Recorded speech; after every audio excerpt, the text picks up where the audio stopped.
사주를 알면 돈이 보인다. 내가 사주 공부를 했었던 이유는 돈 때문은 아니었다. 사주를 알면 돈을 벌 수 있는 방법을 알게 되는지도 몰랐다. 그런 거야 그냥 점쟁이들이 사람 현혹시키기 위해 하는 말이고, 그것보다는 뭔가 거기에 감추어져 있을 것만 같은 우주의 열쇠를 풀고 싶었던 욕구랄까. 그런 것 때문에 호기심이 동했던 것 같아. 즉 순수한 마음에서였다. 대개 사주에 집착하는 사람들은 나같이 이렇게 개풀 뜯어먹는 고결한 정신으로 시작하지는 않을 것이라 본다. 우리 남편 또 바람피나요? 언제 떼부자 돼서 돈방석에 앉아보나요? 우리 시어머니 언제 죽나요? 뭐 이런 게 궁금해서 사주에 관심을 가지리라. 실제로 무속인 심진송 씨에게 이러한 일과 관련해 한 가지 일화가 있다. 무속인 심진송 씨가 정말 사주를 아시는 분인지는 잘 모른다. 대개 무속인들은 신점으로 점을 치는데 그치고 사주는 그냥 양념으로 사람 후리기 위해서 기초 지식만 가지고 있는 경우가 많기 때문이다. 뭐 어쨌든 사주보다 신점이 더 정확할 수는 있으니 신점을 무시한다는 것은 아니다. 심진정 씨는 김일성 사망을 예언해서 하루아침에 유명세를 타 돗방석에 앉아 책도 쓰고 방송에도 출연했던 분인데 알만한 사람은 다 알 것이다. 20대 때 그분의 책을 한번 읽어본 적이 있다. 거기로 가면 돌뿌리에 걸려 넘어져! 젊었을 때 신병을 앓았던 심진성 씨는 남편과 이혼하고 자기도 모르게 거리로 나앉았는데 누가 잠시 후 넘어져 고꾸라지는 것까지 미리 다 보이는 신통력을 가지고 있었다고 한다. 김일성 사망일 예언이 맞은 후 사람들이 줄을 섰는데 한 모녀가 입장하여 내뱉은 첫 마디가 그거였다고 한다. 단도직입적으로 말할게요. 우리 시어머니 언제 죽나요?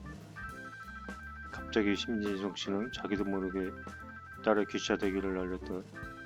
자기가 하는 행동이 아니었고 그냥 신이 그녀를 통한 것이었다고 한다. 이 개같은 년!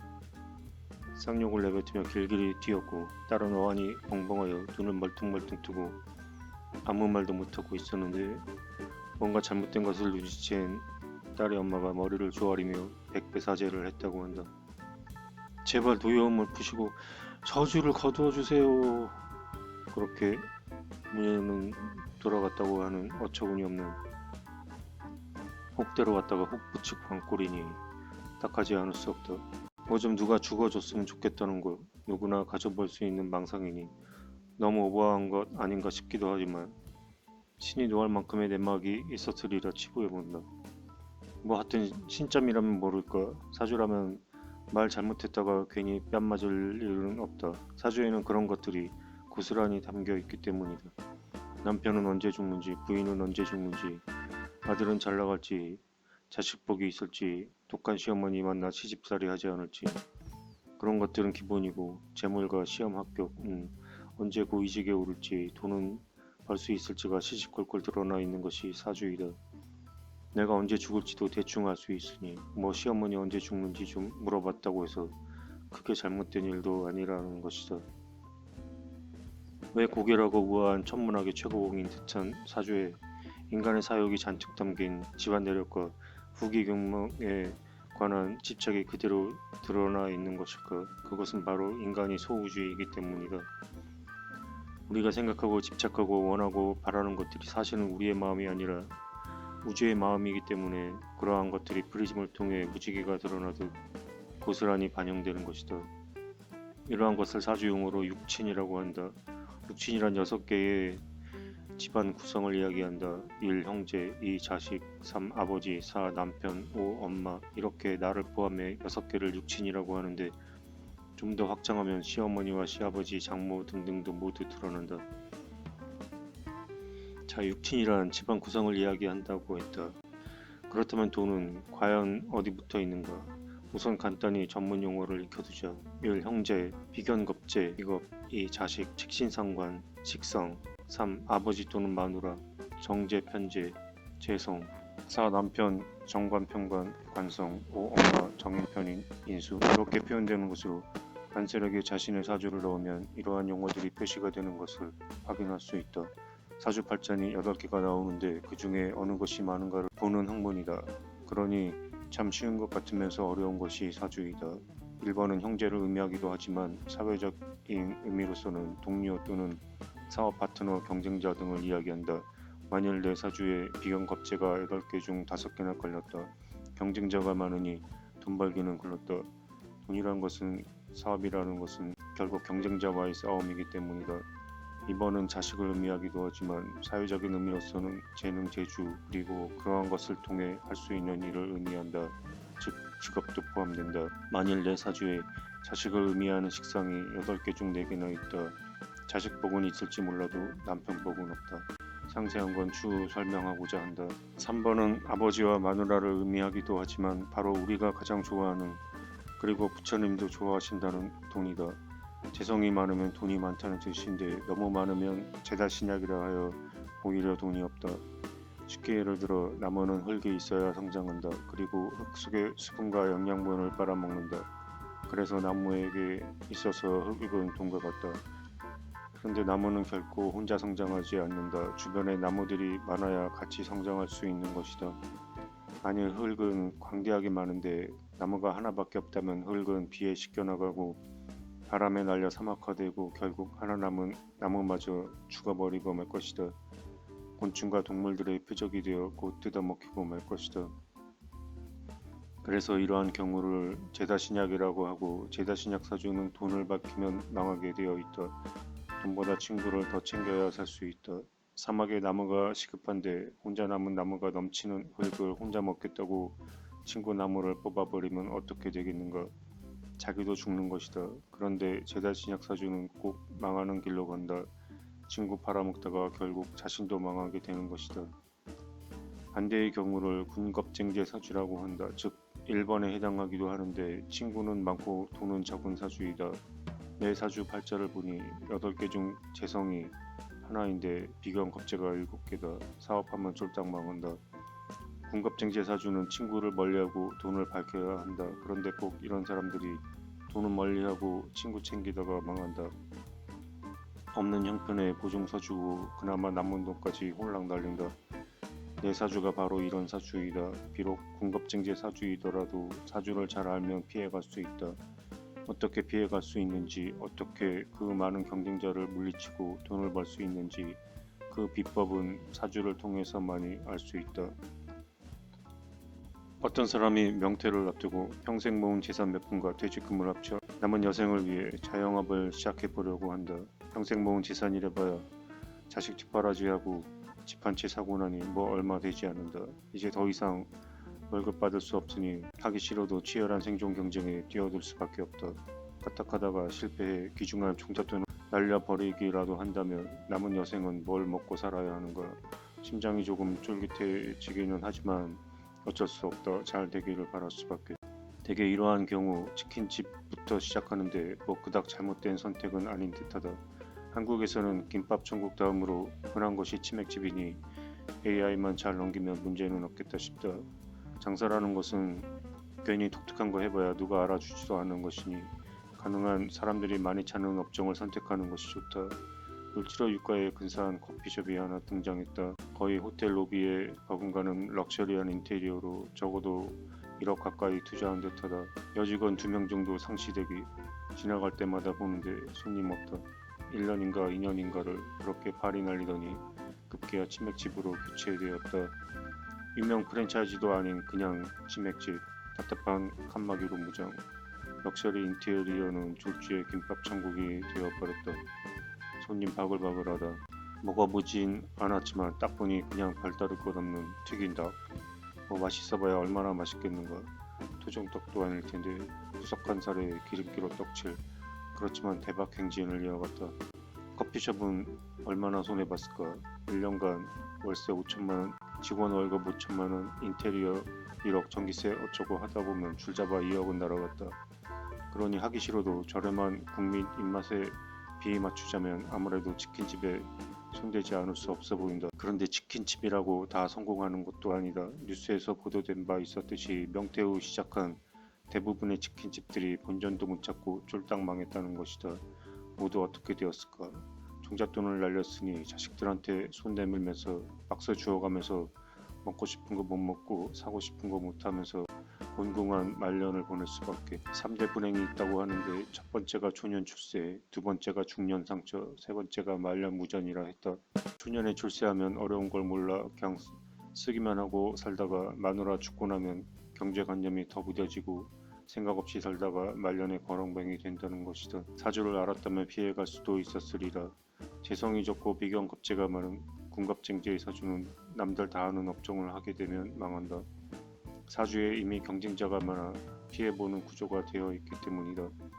그런데 치킨집 사장님들이 모두 군갑쟁제의 사주는 아니었으련만 왜 되게 망했을까? 죄다 신약과 군갑쟁제는 좀 쉬운 말로 신약과 신강이라고도 한다. 신강하면 좁은 땅에 빽빽하게 자라는 나무와 같으니 나무의 힘이 세다고 보는 것이다. 속과 주어야 한다. 그러니 친구나 형제 그리고 동업자 또는 경쟁자들이 도와주려고 하질 않고 자꾸 죽이려 든다. 현대사회에 있어서 특히 도심의 생태계는 이미 좁은 땅에 빽빽하게 차이는 나무와 같이 치열한 경쟁 상태에 있기 때문에 군갑쟁제의 형상을 띠고 있으며 결국 조금만 신강해도 패할 수밖에 없는 구조를 가지고 있다. 신약한 것이 오히려 유리하다. 그래서 대부분의 재벌들은 살짝 신약한 사주가 많다. 과거에는 인구가 적어 신강한 사주가 유리했다. 친구가 해가 되는 사주인데 경쟁자가 적으니 성공하기 쉽다는 것이다. 그래서 대부분 사주에서는 신강한 사주를 좋게 평가한다. 그러나 현대는 인구가 너무 많아 반대가 되었다. 친구가 득이 되는 사주인 신약한 사주를 가진 사람들은 경쟁자가 넘쳐나는 현대사회가 오히려 유리할 수 있다. 그러므로 만일 당신의 사주가 신약하다면 도심에서 장사를 해도 성공 가능성이 있지만 신강하다면 도심에서의 장사를 피하는 것이 좋다. 도심에서 하더라도 최대한 경쟁자가 없는 품목을 선택해야 하며 치맥집이나 먹자골목 안의 삼겹살 장사 같은 형태는 좋지 않다는 것이다. 장사라는 것은 두 가지 양면성이 있기 때문에 사람들은 이러한 딜레마를 잘 이해하지 못한다. 왜 어떤 사람은 사람 많은 데서 성공하고 어떤 사람은 사람 많은 데서 피해보는 걸. 예를 들어 어떤 사람이 갈치조림집을 시작했다. 갈치조림만 성업 중인 갈치골목으로 들어가야 할까? 아니면 따로 떨어져 나와 장사를 해야 할까? 왜 장사는 한 가지 업종이 성공하면 옆에 자꾸 동종업계가 새끼를 쳐 골목을 형성하게 될까? 그것은 제다신약 사주처럼 땅만 넓고 나무가 너무 없어 오히려 나무가 점점 늘어나야 성공하는 법칙과 같다. 경쟁자가 도움이 되니 오히려 이렇게 먹자골목으로 들어가는 것이 유리하다. 그러면 나도 먹자골목으로 들어가면 성공할 수 있을까? 천만에 맞습니다. 성공하는 사람이 있고 쪽박차고 나오는 사람이 있다. 나는 누구보다 요리 실력이 뛰어나니 경쟁자쯤은 두렵지 않아. 난 성공할 수 있어. 과연 그럴까? 갈치 골목집에 들어가면 30개 집 중 원조만 25개다. 생방송 출연이 19개다. 진짜 원조집 사장님은 신강한 사주를 타고났다. 혼자 할 때는 장사가 잘 됐다. 입소문이 나면서 사람들이 몰려든다. 손님이 줄을 서자 옆에 똑같은 갈치집이 고대로 흉내내면서 손님을 뺏기 시작한다. 가서 먹어보니 별로 맛있지도 않다. 이 맛이 아니야. 고개를 절레절레 흔든다.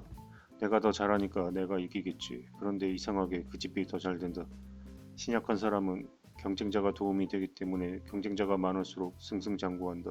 결국 하나였던 갈치집은 하나둘 늘어나기 시작하더니 신강한 원조 갈치집 사장은 쪽박차고 은근히 먹고 살고 있는데 굴러들어온 돌이 박힌 돌 빼낸다고 신약한 가짜 원조 사장이 간판에 원조집이라고 써놓고 원조 행세를 하며 원조는 아무나 나 콧노래를 부르고 다니며 돈세기 바쁘다. 이것은 실제로 갈치골목의 원조 시장을 파헤친 실화로 방송에 출연된 부분이다. 기자가 진짜 원조를 수소문에 찾아내어 방문했더니 파리만 날리고 있었다는. 그것이 아이러니한 생존 경쟁의 밑바닥이다. 경쟁은 실력만으로 절대 이길 수 없다. 장사라는 것은 무척 위험한 것이어서 누구도 승패를 알 수 없다. 아무리 잘 되더라도 결국 망하게 되는 수도 있는 것이다. 패기만 가지고 덤비기 십상인데 17대1로 싸우다 뼈도 못 추리는 꼴이 된다. 그렇기 때문에 장사는 최대한 작게 시작해서 눈칫밥을 먹어봐야 한다. 아, 이렇게 망하는 수도 있구나. 이러한 것들을 뼈저리게 겪어나가면서 성장하는 것이다. 나는 이미 이러한 것을 겪어봤기 때문에 도심에서의 사업 현황이 쉽게 눈에 들어온다. 쯧쯧쯧, 저 집은 망했군.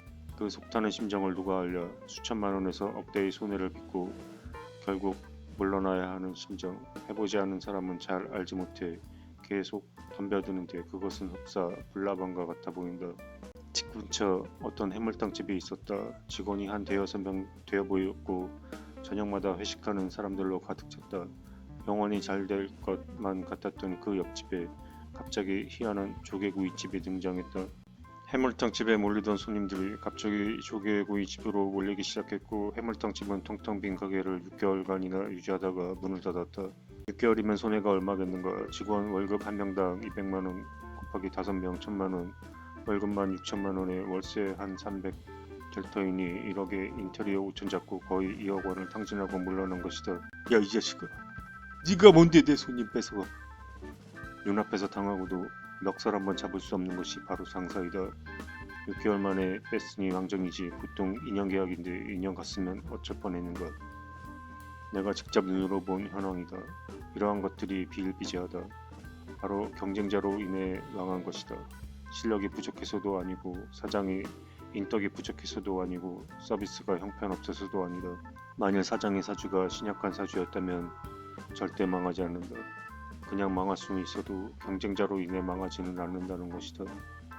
경쟁자로 인해 피해볼 수 있는 사주가 바로 신강한 사주이기 때문이다. 신강한 사람은 주변 사람이 모두 경쟁자가 되기 때문에 이러한 경쟁에서 성공할 수 없으며 친구는 물론이고 형제들과 엄마가 무지하게 뜯어먹는다.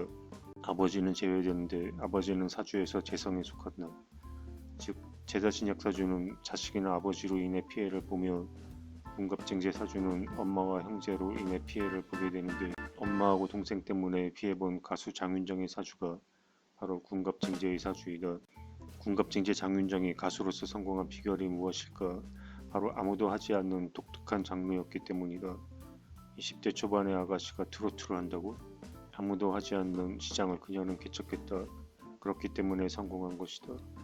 그녀 주변에는 경쟁자가 한 명도 없었던 셈이다. 처음에 그녀는 식당에 가도 근처에 친구들이 오지 않아 혼자 밥을 먹었다고 한다. 대부분 걸그룹이 목표인데 트로트가 가당키나 하겠는가. 처음에 그녀도 원래 걸그룹으로 시작했다. 그런데 어딘가 모르게 목소리에 뽕기가 있다며 매니저의 권유로 트로트로 전향했고 친구들은 그녀를 슬슬 피해 다녔다. 그렇지만 대박이 나고 나서 지금은 일부러 그녀를 찾아와 친한 척을 한다고. 만일 장윤정이 걸그룹에 계속 있었으면 성공했을까? 망한다. 군갑증자는 동료로 인해 피해를 보기 때문에 걸그룹에 있으면 절대 성공할 수 없다. 반대로 신약한 사주는 솔로보다는 걸그룹이 성공의 비결이 된다. 그래서 대개 걸그룹이 해체되고 솔로가 되면 망하는 경우가 많다. 나눠 먹으려니 짜증나고 혼자 하면 잘할 것 같거든.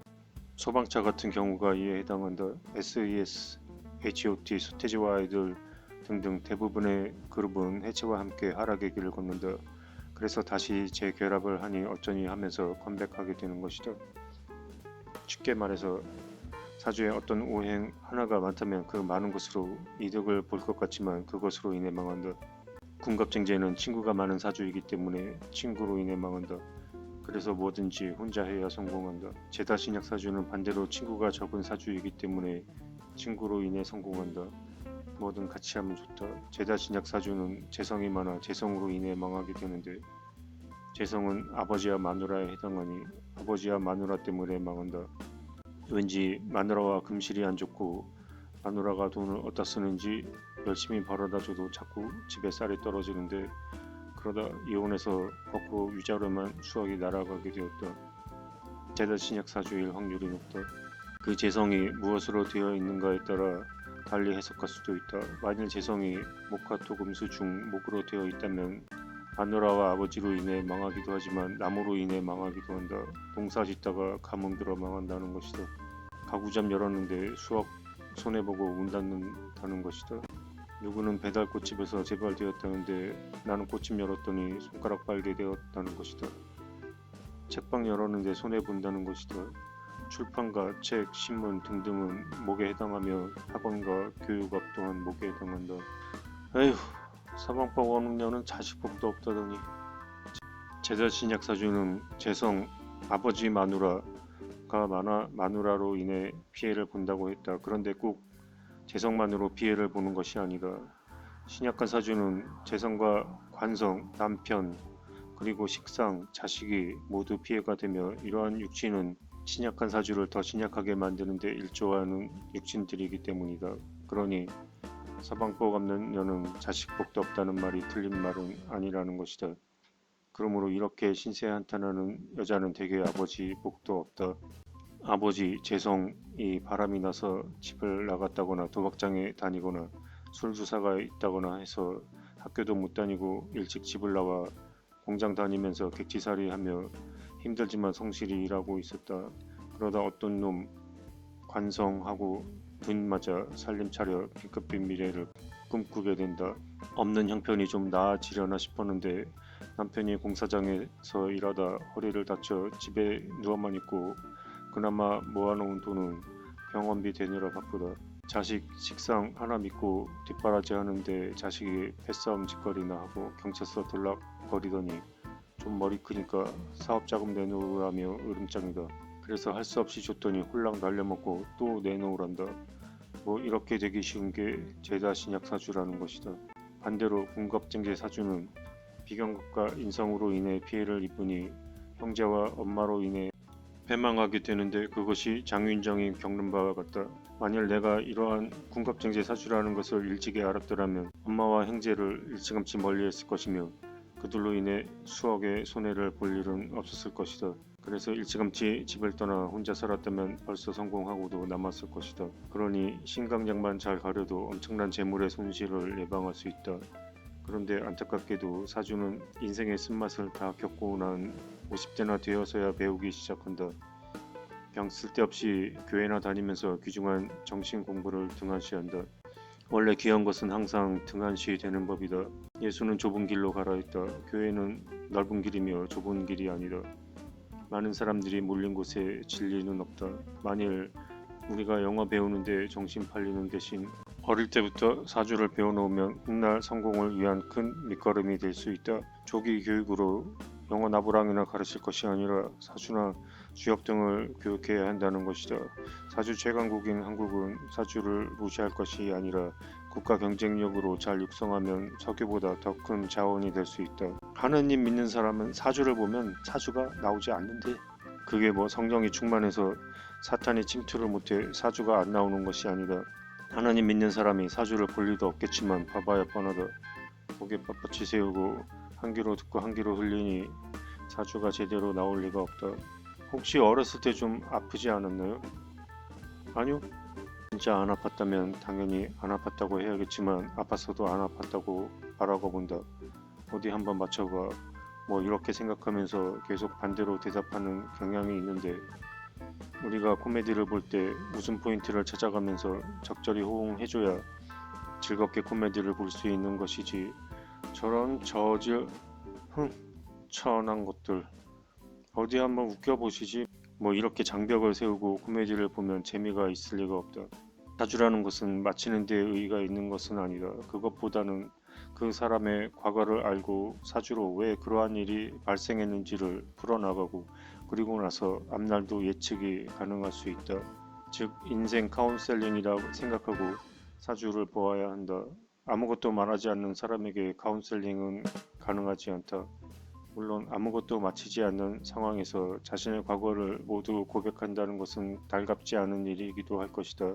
그래서 어느 정도는 맞춰주고 어느 정도는 과거사를 들어가면서 서로 소통이 되어야 사주가 정확하게 나오는 것이다. 또한 과거사를 듣다 보면 못 맞췄던 것들도 갑자기 튀어나오는 경우가 있는데 처음부터 모든 것을 맞출 수는 없다. 입 꽉 다물고 맞히기만을 기다려서는 절대 사주를 볼 수도 없으며 그런 걸 원한다면 차라리 신점을 찾는 것이 나은 일이다. 신앙으로 인한 자신감은 긍정적인 영향을 주기도 하지만 그것이 결과적으로 자신에게 해로 다가온다는 것을 종교에 취한 사람들은 결코 알지 못한다. 마약 중독자에게 너 마약 중독되었다고 끊으라고 말려보라. 결코 믿지 않는다. 중독된 게 아니라 그냥 원해서 찾는 것이라 말한다. 자꾸 단맛을 찾으면 점점 건강을 잃지만 쓴맛을 찾으면 점점 건강해진다. 우리가 건강하다고 믿는 종교의 달콤한 유혹은 모두 사탄과 같아서 당신을 점점 무기력하게 만드는 덫인 것이다. 무조건 사랑하라. 하루 12번씩 사랑하라. 노래 가사에도 빠지지 않는 사랑이 종교에서 빠질 리가 없다. 사랑이 빠지면 노래는 팔리지 않는다. 당신만을 사랑해 라고 하지 당신들을 사랑해 라고 하지는 않는다. 부르는 놈은 한 사람만 사랑하면 되지만 듣는 수천 명은 그게 다 자기를 사랑한다 생각하게 되므로 돌멩이 하나로 수천 마리의 참새를 잡는 격이다. 사랑은 설탕과 같으며 벌레잡이의 통풀과 같은 것이다. 모든 사람들이 사랑이라는 덫에 걸려 친구 보증서 주고 자식 사업자금 대주고 마누라한테 위자료 뜯기고 부모 빚 남편 빚 대신 갚으며 자기 희생을 마다하지 않는다. 그것은 사랑이 아니라 당신이 사랑이라는 단맛에 너무 길들여져 발생한 당뇨병에 불과하다. 결국 팔다리는 잘려져 나간다. 복잡한 세상에 어떻게 대처해야 하는지 모르는 순진한 양이 되며 부리기 쉬운 노예로 길러지는 것이다. 그것이 종교가 탄생한 이유이며 세계를 움직이는 보이지 않는 계획인 것이다. 3,000원 내던 헌금은 3만원이 되고 3만원은 30만원이 되고 거기서 멈추면 다행인데 결국 3억 되고 전 재산 털리고 나서도 다시 덜 사랑한 자신을 자책하게 된다. 한 달에 20만원이면 양질의 사주 교육을 받을 수 있다. 그리고 단맛의 중독을 치료할 수 있다. 사주는 사랑하라 말하지 않는다. 누가 당신의 왼수인지를 알려준다. 언제 죽을지도 모르는지 알려준다. 쓴맛부터 배우게 되는 것이다. 자, 그렇다면 가짜 원조 때문에 망한 진짜 원조 가치집 사장님이나 노후자금 날려먹은 치킨집 사장님들은 어떤 장사를 해야 했을까? 영영 사업은 하지 말아야 될까? 그렇다면 뭘 먹고 살지? 대동여지도라는 프로그램이 있다. 좀 도심에서 떨어진 곳에서 성공한 사람들을 탐방하는 방송이다. 어떤 사람이 잘 나가던 대기업 직장 생활을 때려치우고 상황버섯을 키워보기로 했다. 뭐 무슨 사업하다가 한번 망하고 두 번째 도전이었다는 것 같다. 정확히 말하자면 상황버섯을 판매하는 것이 아니라 분양하는 사업이다. 고객 이름으로 명찰 붙여놓고 길러주고 길러주는 요금을 받는다고 한다. 어떻게 판로를 개척할까 고심하던 중 누군가 버섯 하나를 사갔는데 친구를 데려오고 그리고 그 친구가 친구를 데려오기 시작하면서 저절로 고객을 확보했다 한다. 하루 3시간 정도만 관리해주면 되는데 연 매출이 3억이라고 한다.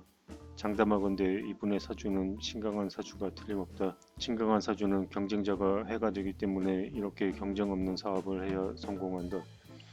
성공한 치맥집 사장님이 부러워할 것 같지만 그렇게 부러워할 일도 아니다. 눈꽃 뜰 새 없는 식당 이름 말처럼 좋지 않다. 하루 12시간의 중노동이 필요하다. 앉지도 못하고 서서 일한다. 그러다 보니 어깨, 허리, 팔다리 안 아픈 곳이 없다. 돈은 벌었을지라도 계속하다 보면 오래 살기 힘들다. 그래서 병원 신세 지는 일도 많다. 장충동에서 레스토랑을 운영할 때 나는 팔이 날렸지만 옆집은 승승장구했다. 장사 안 되는 것도 서러운데 와서 살살 약 올리고 간다. 돈 잘 버시더니 한 1년 지나니까 갑자기 보이지 않는다. 무슨 병인지는 모르겠는데 한 달간 병원에 있었단다. 그리고 가게 팔고 사라졌다. 그래서 죄다 신약이라고 한다. 돈은 벌지만 몸은 약하다는 것이다. 군갑쟁지의 사주는 신강하기 때문에 돈은 못 벌더라도 몸은 튼튼하고 병 걸릴 일은 적다. 제다 신약 치킨집 사장님이 하루 3시간 일하고 3억 버는 상황버섯 군갑쟁제 사장님을 보고 눈이 뒤집어져 나도 상황버섯 팔겠다고 가게 때려치우고 상황버섯 시장에 뛰어들었다. 잘 될까? 쉽지 않다 본다. 제다 신약 사주는 경쟁자가 오히려 도움이 되기 때문에 여러 명이 하는 사업이 득이 된다.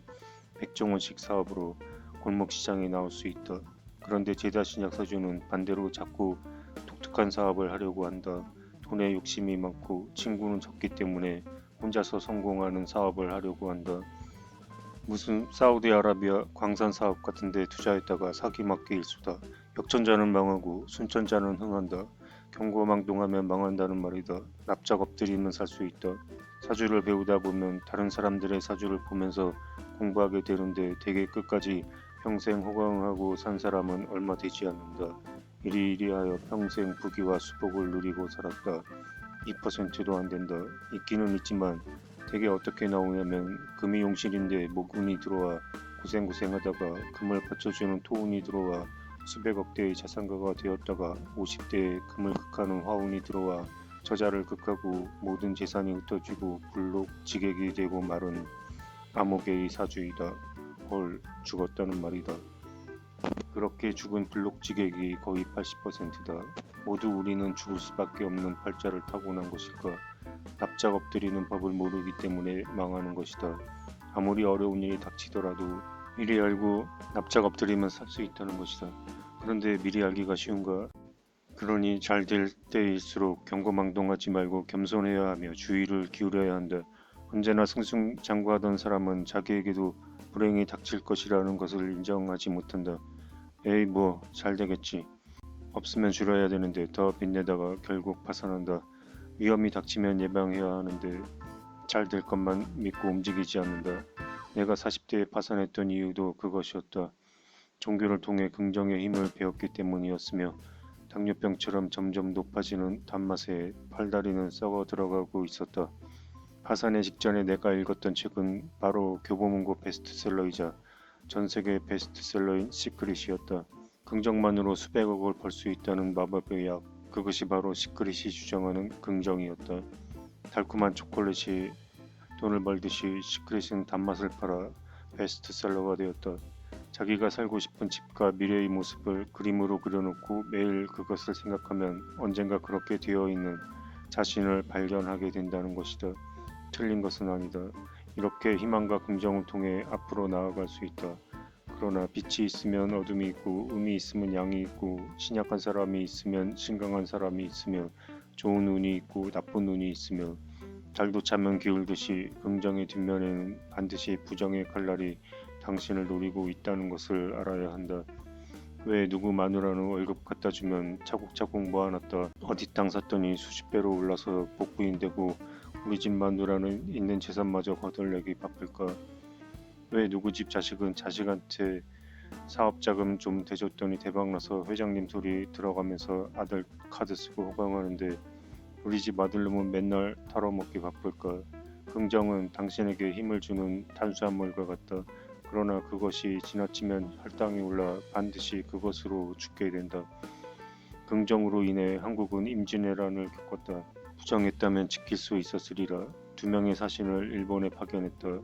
푸짐한 접대를 받았는데 한 명은 긍정을 보았고 한 명은 부정을 보았다. 긍정은 달콤하니 긍정을 선택했고 결국 조선은 파산하였다. 신앙은 당신에게 자꾸 긍정의 힘을 넣어주지만 사주는 당신에게 결코 긍정을 가르치지 않는다. 신앙은 당신에게 달콤한 영생을 약속한다. 그러나 사주는 당신이 언제 죽을지를 알려준다. 언제 납작 엎드려야 하는지를 알려준다. 사주는 부정에서 출발한다. 왜냐하면 사주는 종교가 아니기 때문이다. 긍정의 묘약 시크릿이 정말로 당신에게 행운을 가져다 주는지 확인해보고자 한다면 시크릿 발매 이후 세계 경제가 어떻게 돌아가는지를 보면 단박에 알 수 있다. 확실한 크리스찬인 오프라 윈프리가 오프라 윈프리 쇼에서 시크릿 제작자들을 초청하여 대대적 광고를 하는 바람에 시크릿은 날개도 치듯이 팔렸고 전세계 베스트셀러가 되었으며 나도 그 방송을 직접 본 적이 있다. 시크릿이 발행된 시기는 2008년도인데 같은 연도에 짐 캐리 주연의 예스맨이라는 영화가 등장한다. 은행 직원이며 귀차니스트인 짐 캐리는 뭐든 안 된다고 말하며 모임에는 꼭 빠지는 답답한 삶을 살던 한 이혼남이었는데 어느 날 우연히 예스맨 세미나에 참석하여 재수없게 앞으로 불려나간다. 강사는 짐 캐리한테 앞으로 무조건 예스 하고 살라고 명령했고 짐 캐리는 뭐 알았다고 하고 세미나를 떠났다. 그래서 울며 겨자 먹기로 한번 해봤는데 일이 묘하게 풀리며 좋은 일이 발생했다. 그래서 무조건 안 해주던 대출서류에 도장을 쾅쾅 찍어주었는데 얼마 후 사장실로 불려나갔다. 잘리기는커녕 수입이 엄청 늘었다며 승진하기 이른다. 뭐 이렇게 무조건 예스만 하다가 영화는 해피엔딩으로 끝나는데 이런 영화가 시크릿과 동시에 나왔다는 건 아주 우연히도 시크릿과 동일한 컨셉으로 찌찌뽕 되었다는 이야기인데 뭔가 밀접한 모종의 관계가 있는 듯 비린내가 난다. 정준하씨 오늘 어떠셨어요? 아직 한류 바람이 일기도 전이었는데 한국인 부부가 등장하며 유창한 한국어를 구사하는 짐 캐리와 대화를 나눈다. 한국을 비롯한 아시아 시장의 펀드를 팔아먹으려는 물밑 작전이었다. 바로 그해 2008년에 짐 캐리가 영화에서 했던 일들이 그대로 현실이 되어 나타났다. 바로 2008년 대출 남발로 리먼 브라더스가 파산하더니 그로 인해 몰아친 세계 금융위기였다. 미국은 그 이후로 거품을 막기 위해 10년간 거지로 살았다. 수십억 연봉 받고 수영장 2개 딸린 집에서 살던 사람이 졸지에 피자 배달하고 사는 모습들, 줄줄이 매물로 내놓은 집들과 거리에 나앉아 노숙자가 된 사람들. 리먼 브라더스가 망하기 전 엄청난 펀드를 전 세계에 팔아먹었는데 그때 팔아먹은 펀드를 한국에서도 사들여 망한 사람들이 방송에 출연하였다.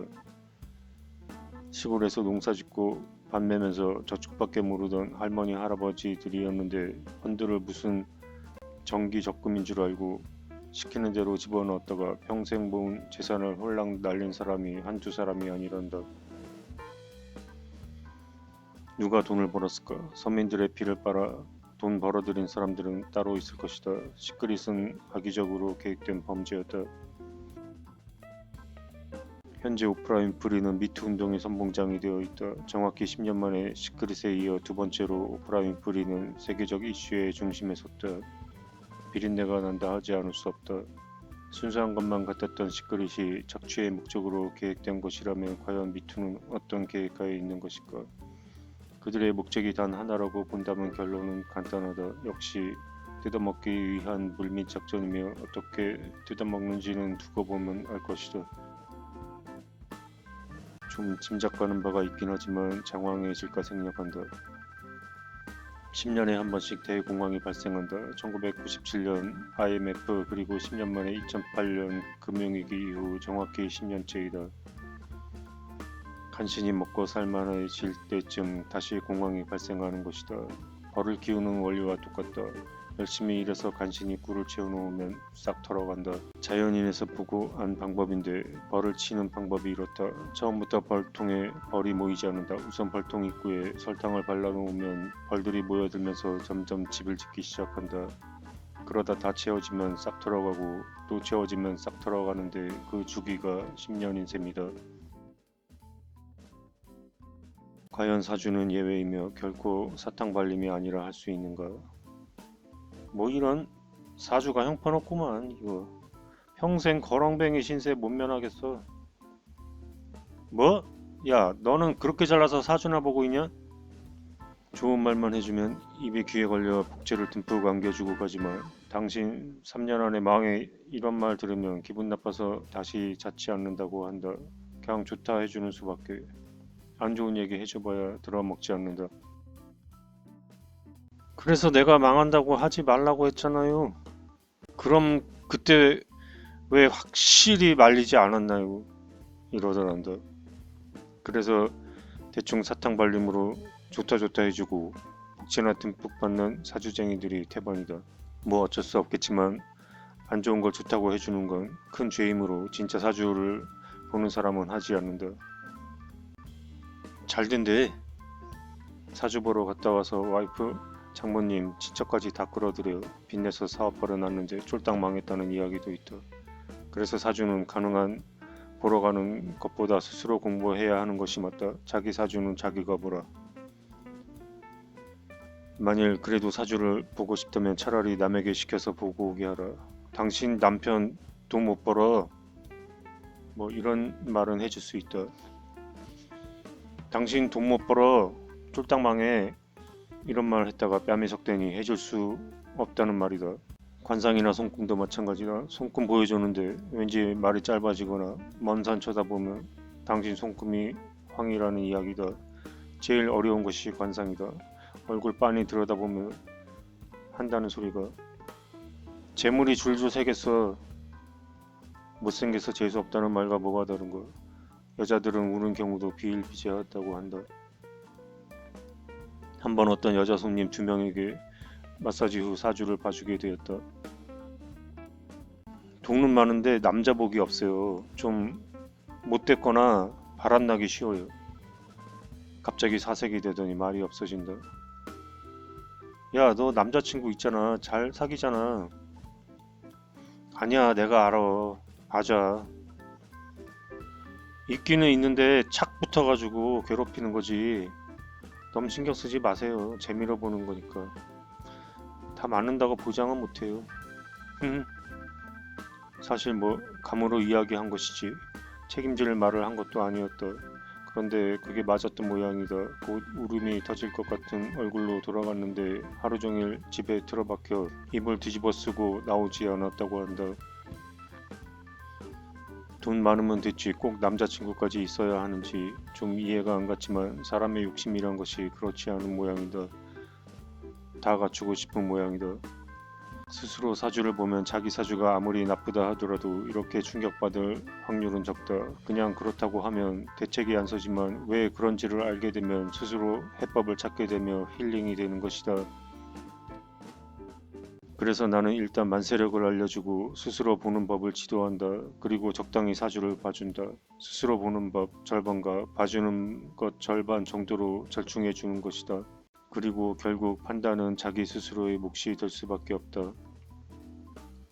정신적인 문제에 흥미가 많았던 나는 처음 사주를 배우기 이전에 서양 점성술에 대해 어느 정도 마스터하고 있었으며 손금과 타로를 조금씩 공부하던 차였는데 드디어 사주 공부까지 손을 대기 시작했고 마치 누군가 돕기라도 하듯 공부는 슬슬 풀리기 시작했다. 사실 나는 내가 원하는 건 늦더라도 반드시 이루어지는 징크스를 가지고 있다. 막중근 팔자가 좀 그렇다고는 하는데 바로바로 이루어지지 않는 것은 좀 흠이랄까. 사주 공부는 내가 20대 때부터 꿈꿔왔던 것이다. 그런데 그것이 40대 후반에서야 이루어지기 시작한 것이다. 그때는 내가 장윤정처럼 잘못 만난 엄마와 형제들로 인하여 가진 재산을 거의 탕진하고 그것도 모자라 수억 원의 세금 체납자로 신불제가 되었을 때였다. 간판도 못 달고 경기도 삼본시 금정역 부근에서 6평짜리 닭꼬치 플러스 막걸리집을 하고 있었다. 지금 생각해보면 모두 군갑쟁제로 인한 팔자소관이었다. 미리 사주를 알았다면 이런 일을 겪지는 않았을 것인데 하는 아쉬움이 남지만 뭐 어쩌겠는가. 20대 때 사주 공부하기가 쉽지는 않으니 여반을 망쳐가둔 엄마를 피해서 나 혼자 살아볼까 고시원도 알아보고 자취방도 알아보았다. 독립해도 되겠다 싶었는데 결국 다시 집으로 돌아갔다. 혼자 잘 되면 뭐하겠는가. 한 배를 탔으니 잘못된 건 설득하고 고쳐주면서 내가 좀 참으면 되지. 그것은 오산이었다. 설득하기는커녕 설득당하고 말았다. 지나고 생각해보면 나는 호랑이 굴에서 그들이 호랑이인지도 모르고 잡혀먹을 때까지 기다려 주었던 것과 하나도 다름이 없었다. 언제 때 돈 버나요? 돈은 버는 것보다 지키는 것이 어렵다. 그런데 많은 사람들이 사주를 통해서 돈을 벌 수 있는지에 대한 것만 관심 갖는다. 그러나 더 중요한 것이 있다. 그것은 바로 지키는 것이다. 돈은 지키기만 하면 저절로 불어나는 것이기 때문에 버는 것은 크게 중요하지 않다. 그렇기 때문에 내 사주에 돈이 들었는지 안 들었는지가 중요한 게 아니라 돈 새는 구멍이 있는지 없는지를 살피는 것이 더 중요하다. 돈 새는 건 뻔하다. 누가 뜯어가는지를 알면 되는 것 아닌가. 그것은 6가지 육친에 모두 드러나게 되는 것이다. 아버지, 엄마, 형제, 자식, 남편, 남자친구, 마누라, 시어머니, 시아버지, 장인, 장모까지 모두 사주에 드러나 있다. 사회적으로는 직장상사, 관성인지, 아랫직원, 식상인지, 동료, 비겁인지 등으로 확인 가능하다. 알면 그 다음에 어떻게 해야 되죠? 피하라. 그것밖에 답이 없다. 악은 절대로 설득할 수 없으니 어둠과 싸우지 말라. 어둠은 빛이 아니면 절대 물러가지 않는다. 그러니 어둠을 피해 밝은 곳으로 나오라. 안녕하세요를 보면 내 과거를 보는 것 같아 씁쓸하기만 하다. 오죽하면 거기에 나오겠는가. 수백 명의 사람들이 말려도 말려지는가. 답이 없다. 그냥 내버려 두고 떠나는 것이 최선인 것이다. 인성, 편인, 정의는 부동산이기도 하고 종교이기도 하고 엄마이기도 하는데 나에게 있어서 인성은 귀신, 안 좋은 오행이었다. 그러니 종교로 인해 피해를 입게 되어 있었다. 종교도 여러 가지가 있을 터 화는 기독교, 금은 불교를 의미한다. 나에게 있어 인성은 환이 기독교였다. 그래서 엄마가 교회 운영한다며 형제들과 일조하여 내 부동산을 송두리째 뜯어먹은 것이다. 정확하게 사주대로 간 것이다. 누구는 교회 다녔더니 부자 되고 누구는 절에 다녔더니 부자가 되었다. 그렇다면 나도 복 좀 받고 싶은데 어떤 종교를 찾아야 할까? 과연 내가 지금 다니고 있는 이 종교는 나를 지켜줄 것인가? 본전도 못 찾게 할 것인가? 미리 알면 헛수고를 줄일 수 있다. 나처럼 10년 공부리 도로아미 탑을 될 수 있으니 미리 알면 그것 또한 돈의 지출을 막을 수 있는 중요한 요소라 하지 않을 수 없는데 사주에는 이미 나와 있다. 뭐 굳이 종교가 필요 없다면 알 바 아니겠지만 필요하거나 가족관계 등으로 인해서 어쩔 수 없다면 알아두는 것이 좋을 것이다. 마사지실 아래에는 두 개의 식당이 있다. 하나는 땡땡 식당이고 하나는 할렐루야 식당이다. 가명. 땡땡 식당 이모는 내가 마사지실에 입주하기 이전에 마사지실에서 살았었다고 한다. 인테리어 하기 전에 둘러보니 방방마다 부적이 붙어 있는데 자세히 들여다보니 아들방, 딸방 뭐 이렇게 어느 방에 붙이라는 지시사항이 연필로 부적 위에 표시가 되어 있었다. 아, 부적은 이렇게 받는 거구나. 한 번도 부적을 받아본 적이 없는 나로서는 귀신 노름하는 것 같아서 깨름직하니 일단 떼고 본다. 어느 식당을 가더라도 대체로 두 가지 경우로 나눠지는데 이렇게 출입문 입구에 노란 부적 붙어있는 집이 있으면 그 집은 불교이고 내 시작은 미약하였으나 그 끝은 심히 창대하리라. 이런 액자 붙어있으면 기독교다. 어느 집이 더 잘 될지는 두고 봐야 하는 문제다. 어느 날 밖에 나왔더니 1층 입구에 그러니까 땡땡 식당하고 내 집 경계선 사이에 경계선을 침범하여 작은 종이컵이 놓여 있는데 그 종이컵 안에 소금이 잔뜩 들어있다. 이거 뭐야? 이모가 여기 갖다 놓은 거야? 아니, 이거 귀신 쫓느라고 일부러 이렇게 해놓은 거 아니야? 아니, 보나마나 스님이 시킨 일이 분명한데 아니라고 발뺌이다. 왜 발뺌이신지는 잘 모르겠고. 그럼 치워도 돼? 치워라. 긴가민가 하면서 그냥 치웠는데 얼마 후 밖에 나와보니 이번에는 건물 양쪽 모퉁이에 소금컵이 두 개가 놓여져 있다. 보나마나 또 땡땡 이모가 한 짓인데 당당하게 스님이 시켜서 그렇게 했다면 그만일 것을 왜 그러시는지 알다가도 모르겠다. 불교는 무거운 금에 해당하니 드러나지 않으며 숨기를 좋아한다. 산속 구석구석 장 박혀있다. 땅속에 금이 있기 때문이다. 기독교는 가벼운 불에 해당하니 환하게 드러나기를 좋아한다. 내가 믿는 사람이라 광고하고 다니기 좋아하니 확성기 들고 용달차 타고 다니며 전도한다. 빨리 교회 나와! 얻어맞아! 아 시끄럽게 진짜. 사람들의 불평에도 아랑곳하지 않는다. 불은 타고 봐야 된다.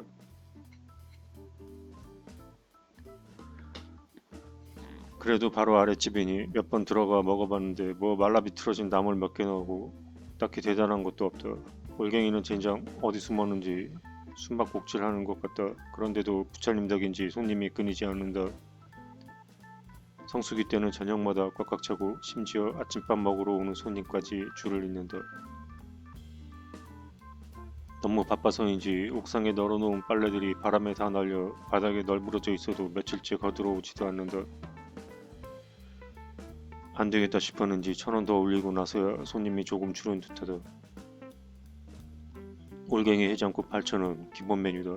7만원 하던 샤브샤브는 8만원으로 올랐다. 그리 목도 좋지 않은데 이 동네 최고가에 해당한다. 땡땡 이모의 사주를 보니 금이 자리를 제대로 잡았다. 사주에 금이 있으면 불교다. 그런데 이 금이 용신, 이로운 오행이면 부처님 공덕을 얻어 부자가 된다. 금이 귀신, 해로운 오행이면 부처님 덕을 받기는 어렵다 본다. 108배 올려봐야 허리만 아프다.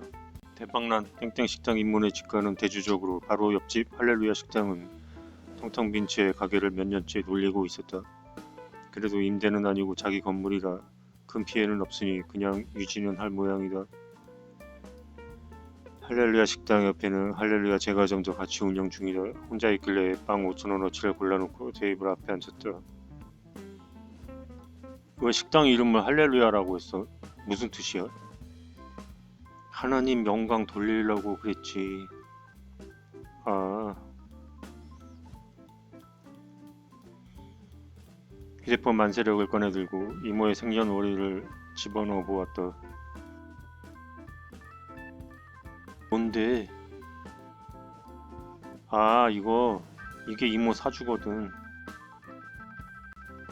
아우, 난 기독교 신자라서 사주 보면 안 돼. 봐봐, 이모는 센 사주라서 남한테 비치고는 못 사는 성격이지. 주는 걸 좋아하고 받으면 불편하지. 음, 돈 떼먹고 두 발 뻗고 자는 성격이 대부분 신약한 사주다. 신강한 사주는 돈을 빌리지도 않을 뿐더러 빌리면 바늘방석에 앉은 것 같다. 사업할 때 대출받기 좋아하면 신약이다. 그러다 부도나서 나자빠지면 신약이다. 적게 벌어 모아서 부자 되면 신강이다. 그러니 신강하면 돈 벌기 힘들다. 요때 땡땡년부터 20년간 장사 좀 했지. 돈 좀 벌었겠는데? 그땐 좀 됐었지. 하긴 뭐 좀 됐었으니까 건물도 사고 했을 거 아니야. 여기 이모 건물이야? 음, 지금 대운이 안 좋게 들어와 있어. 땡땡년부터 안 좋았지? 음, 그렇지. 맞아. 센 사주, 신강한 사주에는 비경겁이 귀신, 안 좋은 오행이다. 그런데 대운에 비경겁이 또 들어오니 좋을 리 없었을 것이다. 비경겁은 경쟁자라 했다. 나무는 많고 땅은 좁은데 나무 운이 또 들어왔다. 땅이 줄어든 셈이다. 2년만 참어. 그 다음엔 잘 될 거야.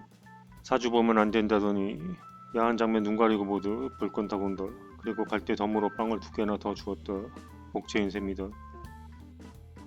왜 불교 다니는 땡땡 식당 이모는 대박 났는데 왜 교회 다니는 할렐루야 이모는 쪽박일까?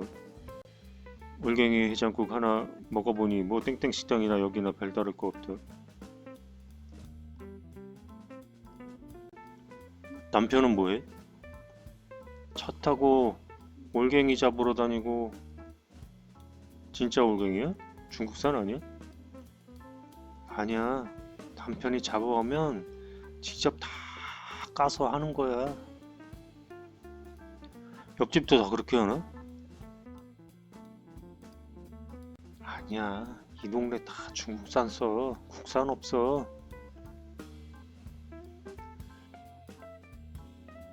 마침 지나가던 땡땡 식당 이모가 끼어든다. 뭐? 올갱이를 잡아서 쓴다고?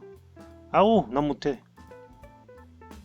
중국산 올갱이 쓰는 집은 대박나고 직접 잡은 올갱이 쓰는 집은 망해가고 있으니 부처님 덕이 아니고서야 이럴 리가 없다. 그렇다면 혹시 근처에 대형 절이라도 있어서 절 신도들을 끌어들이기라도 하는 것일까? 한 5km는 가야 하나 있는 미륵산은 가보니 풍경수리만 촬영하고 사람 그림자라고는 보이지 않는다. 코딱지만한 수안보에는 교회가 징그럽게도 많다. 200여 명 밑에 반경 내에만 5개가 있다. 조금 더 가면 으리빵빵한 가톨릭 성당도 있고 말로만 듣던 성공회까지 있다. 교회 식구만 잡아도 먹고 살 것 같다. 대형 교회 옆에 말씀 떡볶이집이나 은혜 칼국수집 하나 차리면 무조건 대박 날 것 같지만 천만에 맞습니다.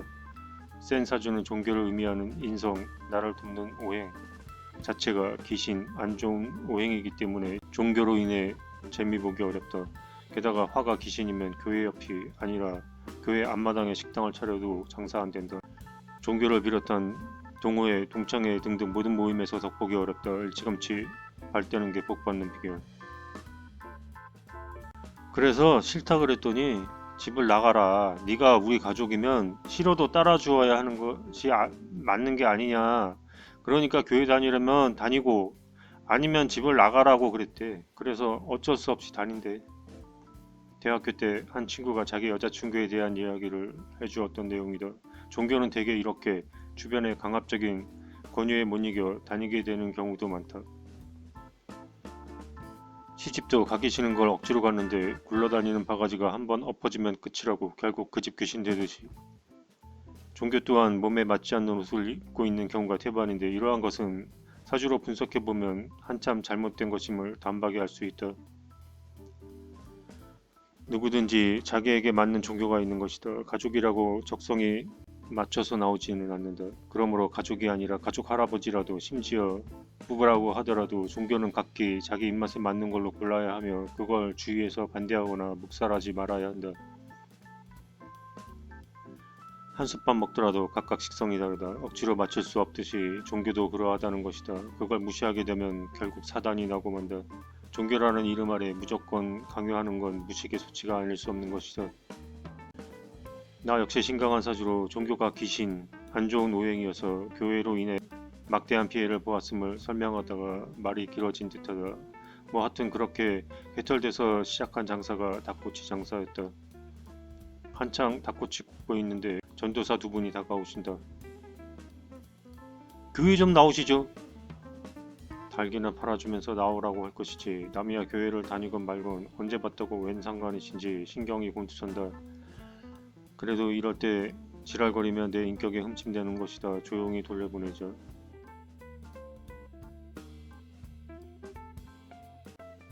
다니고 있어요. 어느 교회 다니세요? 내가 당신 보고 다른 교회 가자고 하면 당신 교회 목사님이 가만히 있을 것 같아? 아우 진짜. 조용히 이야기해도 될 걸 뚜껑이 확 열린다.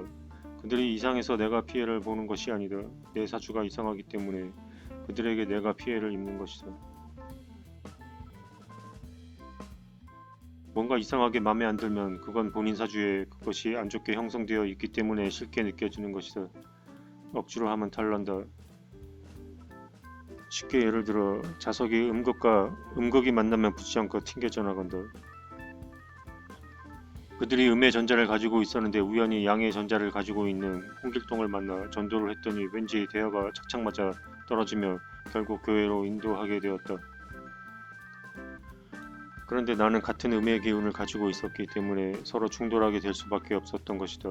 원자를 쪼개면 분자가 나오고 또 쪼개면 미립자가 나오고 소립자가 나오고 쿼터가 나오고 뭐 그렇게 어렵게 자꾸 쪼갤 필요 없다. 세상의 모든 산라만상의 핵은 바로 음과 양이다. 사주팔자도 원래는 쉽게 말해 음과 양 즉 이자였다. 이자가 삼자가 되고 삼자가 사자가 되고 사자가 결국 팔자가 된 것이다. 아싸 따따볼 믿습니다. 이상하게 교회 가려면 도살장 끌려가는 것 같다면 절대로 가지 말라. 결국 그로 인해 큰 피해를 입고 돌이킬 수 없게 된다. 반면 교회만 가면 입에서 아멘이 저절로 나온다거나 고스톱을 치면서도 믿습니다가 나오면 그건 몸에서 받으니까 그러는 것이다. 가도 상관없다. 뭐 이런 어디서 무당짓거리나 하고 있어? 한 끼 줍쇼에서 같이 걷던 여자 연예인이 타로를 보고 왔다고 하니 이경구가 타박하면서 하는 말이었다. 전국에 무당들이 얼마나 많은데 방송에서 그런 말 해도 되는지 간도 크다. 아무것도 믿지 않고 무신론적인 상태에서 그런 말을 했다면 이해할 수 있다. 그렇지만 이경규는 교회 터줏대감인 것으로 알고 있다. 뭐 내막은 잘 모르겠지만 그가 지금껏 승승장구 해왔던 것은 모두 신앙의 힘과 하나님의 든든한 백 그리고 아끼지 않고 헌납했던 11조의 힘이었으리라. 힘드시죠? 무당이건 교회이건 종교는 힘들고 지친 인간에게 힘이 되어주는 바카스와 같다. 즉 약한 사람에게는 득이 된다. 그런데 평소에 활력이 넘쳐 자양강장제가 필요 없는 사람이라면 어떨까? 기가 센 사람은 바카스를 먹으면 오히려 독이 된다. 커피를 먹으면 잠이 안 온다. 너무 영양식을 처먹으면 설사를 한다. 센 사주를 타고난 사람에게 종교는 자양강장제가 아니라 독약과도 같은 것이다. 그냥 필요가 없을 뿐이다. 종교가 필요 없는 사람이 종교인들이 다투는 모습을 보면 얼마나 우스울까. 바카스가 낫네 아스피린이 낫네 하면서 서로 다투는 것 외에 아무것도 아니다. 즉 교회 가서 기도하는 거나 무당짓거리는 하나도 다를 바가 없는 것이다. 분명히 말하건대 이것은 기독교를 비하하는 말은 아니다. 반대로 무당을 기독교와 비교했으니 무당을 비하하는 말이 될 수도 있다. 무당이 섬기는 신은 절대 신이 아니고 하나님은 절대신이라서? 하나님은 졸개가 없는가? 하나님도 졸개 많다. 라파엘이니 요셉이니 하는 수호 천사들이 하나님의 졸개들인데 그게 뭐 삼신할머니하고 뭐가 다른가 말이다. 그럼 나는 절대신 하나님만 믿으니 라파엘은 저리 가라고 할 것인가? 무당이 삼신할머니 숭배한다고 해서 절대신은 섬기지 않을까? 다 천지신명을 배우로 하고 있는 것은 마찬가지다. 다만 무당은 토속적인 신앙을 배경으로 하니 모시는 신이 실제로 존재하는 실질적인 신인데 성경의 신은 오히려 실질적인 신이 아니라는 것이다. 오래된 옛날에 정치와 종교가 분리되지 않았을 때 종교를 통해 백성을 관리하기 위해 만들어낸 하나의 통치적 규율 외에 아무것도 아니다. 즉 종교라기보다는 그냥 정치라고 보면 된다. 이거 하지 말라 저거 하지 말라 시키명 내려주고 그게 법을 대신했던 것이다. 그리고 그것이 진짜라고 치자. 진짜라면 그것 또한 그 나라 도속신앙이다. 그 나라 무당 직거인 것이다. 물 건너온 토속신앙인 셈이다. 물 건너온 토속신앙이 원래 있는 토속신앙보다 세게 있는가? 귀신은 텃세가 없겠는가? 차라리 무당이 진짜고 교회라는 것은 그에 비하면 한창 화상에 지나지 않는다. 그러니 사람들은 진짜 답답하면 무당을 찾아간다. 왜? 무당은 직접 신과 대화하고 알려주니까 그것이 진짜 신의 대리인이다. 무당도 짝퉁이 많아서 그렇지 진짜를 따지자면 그렇다는 것이고 목사도 짝퉁에 있는 건 마찬가지니 누가 잘났다고 기재고 헐뜯고 해봐야 고칠질의 초등생들이 서로 잘났다고 우기는 거하고 다를 게 없다. 다만 무당이 명품과 짝퉁의 혼합이라면 소비자로서는 까딱하다 피해를 많이 볼 수밖에 없다. 그에 비해 교회는 원래 짝퉁에서 출발한 것이기 때문에 5만원짜리 비닐 가방 사놓고 진짜네 가짜네 해봐야 뭐 딱히 손해보는 것은 없으니 명품이고 짝퉁이고 옆구리에 차고 다닐 가방에 필요 없는 사람의 입장에서 볼 때는 기독교가 차라리 낫다고 본다. 어쨌든 내가 사주의 매력을 갖는 것은 내가 신강한 센 사주 체질로 나약한 인간이 필요로 하는 종교에 흥미를 느끼지 못하기 때문이며 사주는 종교가 아니기 때문에 체질적으로 받아들여지는 것뿐이다. 그렇지만 내가 만일 신약해서 약한 사주, 신이 필요하다면 그래서 종교가 필요하다면 나는 차라리 교회가 아니라 무당을 택할 수도 있다. 왜냐하면 교회가 편의점 바카스라면 무당은 실질적인 신이기 때문에 집에서 푹 고운 십전 대보탕과 같다 훨씬 강도가 높다는 것이다. 그렇기 때문에 약한 사주를 타고난 사람은 기독교인이 되기 쉽고 약한 정도가 아니라 너무나 허약한 사주를 타고난 사람은 무당이 되기 쉽다. 하나만 예를 들어보겠다. 병신년, 병어월, 경호일, 병호시 이런 사주를 가진 사람이 있다 치자 쉽게 오행으로 풀어보면 다한 것 같다. 화금 화하 화화 화금 더 쉽게 한글로 풀어 설명하면 다음 것 같다.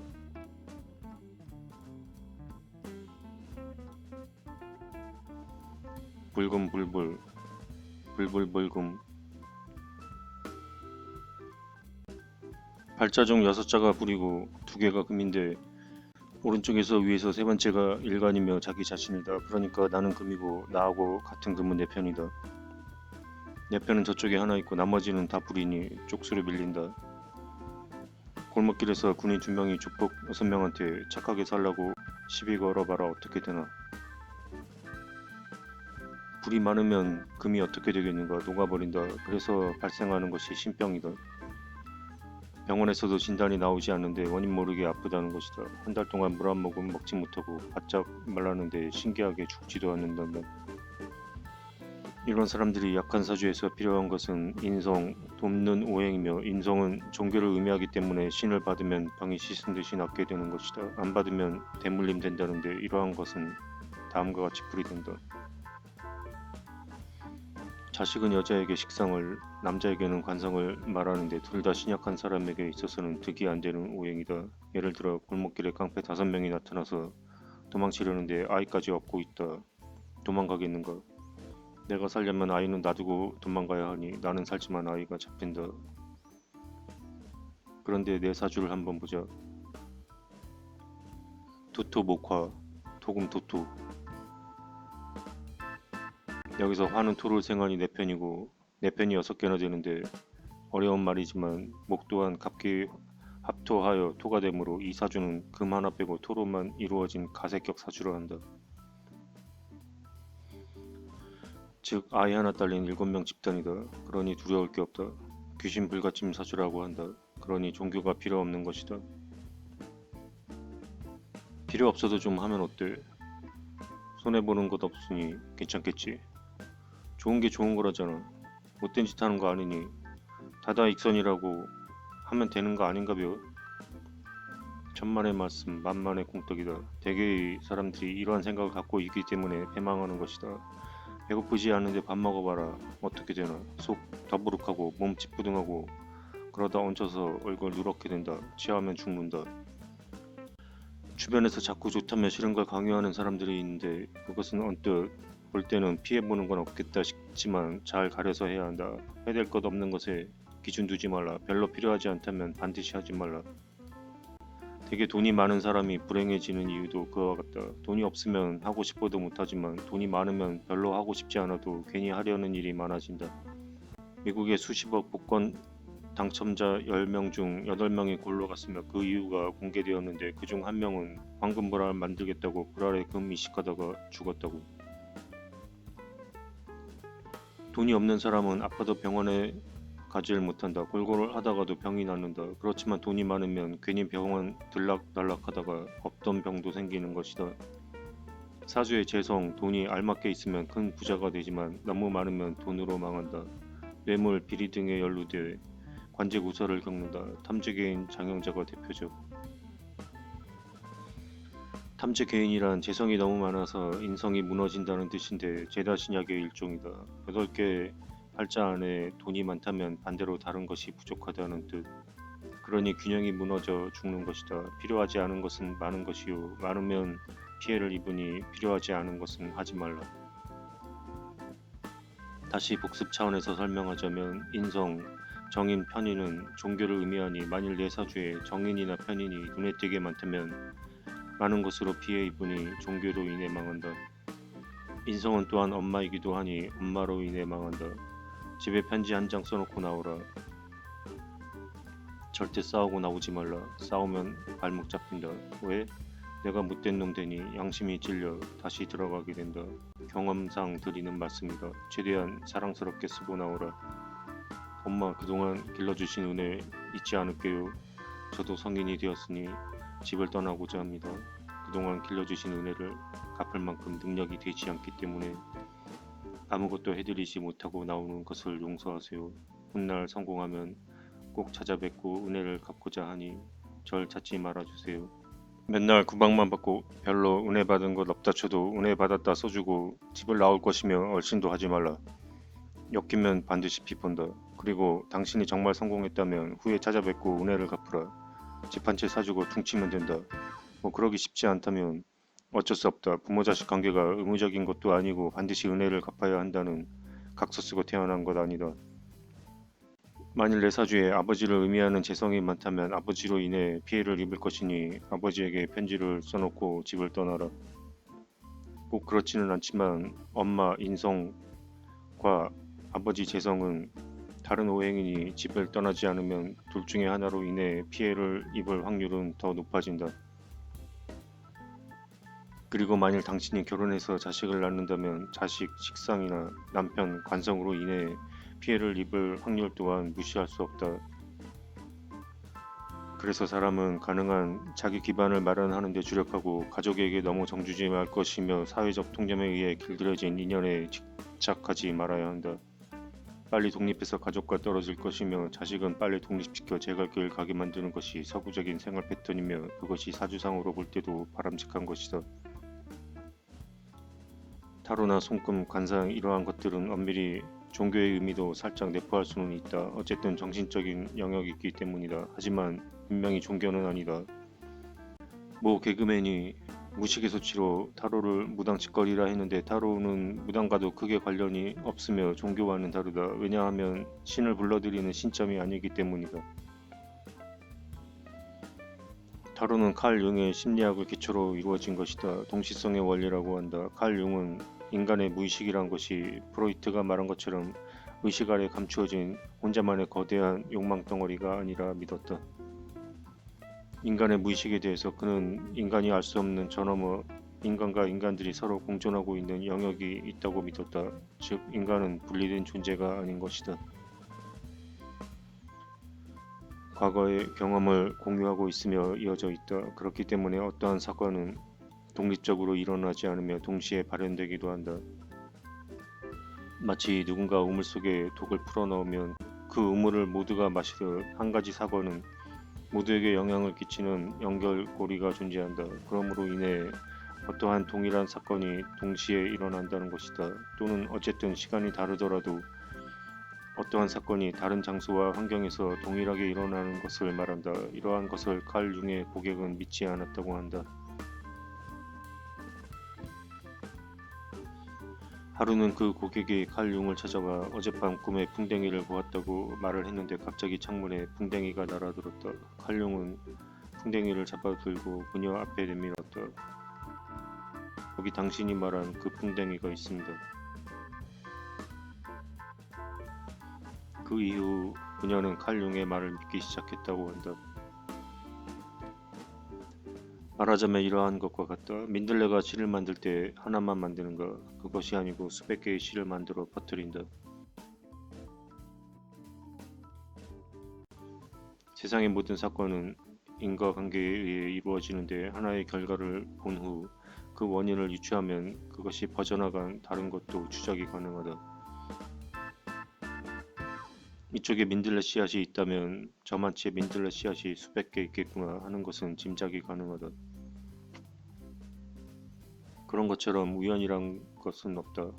내가 오늘 아침 빵을 먹었으면 그 빵을 먹은 사건은 프로이트의 입장에서 보면 한 가지 사건만 일어난 것이다.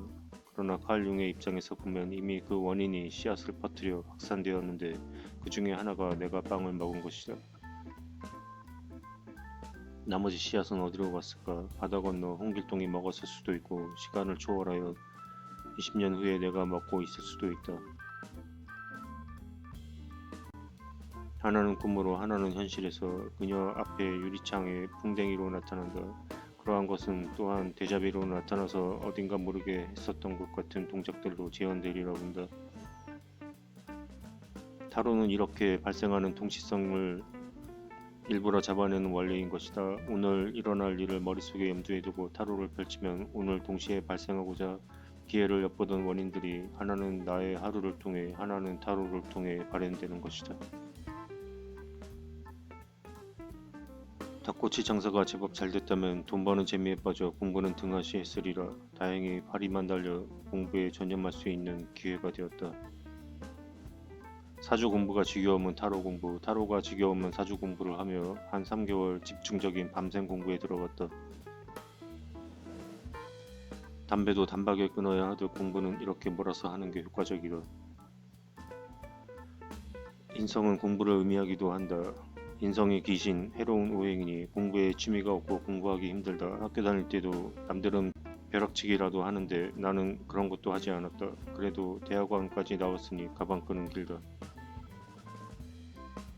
인성이 귀신이어도 일단 사주내에 빡세게 있으면 대학은 가기 싫어도 가게 된다. 공부는 존나게 하는데 대학 못 가는 유형이 신약한 사주다. 반면 신약한 사주는 일단 대학 가면 학교 덕을 본다. 가방 끄는 존나게 길어도 집에서 뺑뺑 돌면 신강한 사주다. 안되는 공부를 하자니 술을 좀 써보았다. 오후 4시 식당 오픈 전에는 근처 커피숍에서 아메리카노 샷 2개를 추가해서 하루에 6잔씩 마시며 공부했는데 독하게 커피를 마시면 카페인으로 머리가 얼얼해지면서 잡생각이 나지 않는다. 새벽 4시까지 공부하다 잠 좀 자야겠다 싶으면 막걸리를 드립다 퍼마신다. 그러면 띵띵 얼었던 뇌세포들이 강제로 녹아내려 다시 잠을 잘 수 있다. 며칠 하다 보니 굳이 막걸리를 먹지 않아도 신기하게 잠이 온다. 인터넷을 뒤지다 보면 초보자들도 체계적으로 공부할 수 있게 공짜로 마구퍼주는 사주 블로그들을 쉽게 찾을 수 있다. 사주 블로그를 어느 정도 뗀 후 관상에 관한 동영상을 검색하다가 제법 강의를 하는 한 사람을 찾았다. CD로 묶어 6개월 강의 동영상을 한다길래 얼마냐고 물으니 70만 원이란다. 한 달 강의는 20만 원인데 강의로 들으면 120만 원이니 싼 거란다. 닭꼬치 한 개 팔아야 1,000원 남는 거. 버는 돈은 없고 야금야금 미천은 바닥나고 있었던 상황이었지만 질러보기로 하고 찾아갔다. 그때는 내가 미쳤다고 생각했지만 지금 생각해보면 까딱하면 놓칠 뻔했던 귀중한 기회였다. 유튜브의 절반은 다 나와 있는 거 아닌가요? 동영상을 너무 많이 올려놓아 더 이상 나올 게 없어 보였다. 혹시 다 나와 있는 거 파는 거 아닌가 싶었다. 직감적으로 한 70%는 이미 나왔을 것만 같다. 그래도 30%라도 더 배운다면 동영상을 구입한 가치가 있을 테지. 아니 절반이면 내가 팔지를 않지. 일주일에 2번 사주 공부가 있는데 관상 동영상을 구입하면 무료로 배우게 해주겠다나. 그때만 해도 사주에 크게 관심이 없었다. 아니 관심이 있기는 했고 독학으로 시작은 이미 했지만 사주는 뭐 그렇게 혼자 공부해도 될 것 같았고 사주보다 관상에 더 관심이 있었다. 사주 공부는 어느 정도 했고요. 한번 불러봐. 선생님은 칠판에 내 생년월일을 적고 팔자를 뽑았다. 정미, 갑진, 기유, 무진. 선생님은 내 사주가 군갑쟁제의 사주인 것을 대번 알아본 듯했다. 갑이 용신이야. 아니면 유가 용신인데 용신이란 8개의 사주에서 귀중하게 쓰이는 하나를 지칭한다. 쉽게 말해 어떤 집에 8명의 식구가 있다. 그런데 그 중에 둘째 아들이 출세해서 그 덕에 온 가족이 먹고 살고 있다. 그러면 둘째 아들이 용한 녀석이니 용신인 것이다. 대운에서 용신을 받쳐주는 운이 들어오면 발복한다. 즉 둘째 아들이 승진하면 경사나는 것이다. 그러다 대운에서 용신을 작살내는 운이 오면 불록지게하게 된다. 쉽게 말해 둘째 아들만 믿고 살았는데 둘째 아들이 가족 내팽개치고 도망가면 집안 망하는 것이다. 대운은 다음과 같이 흘러간다.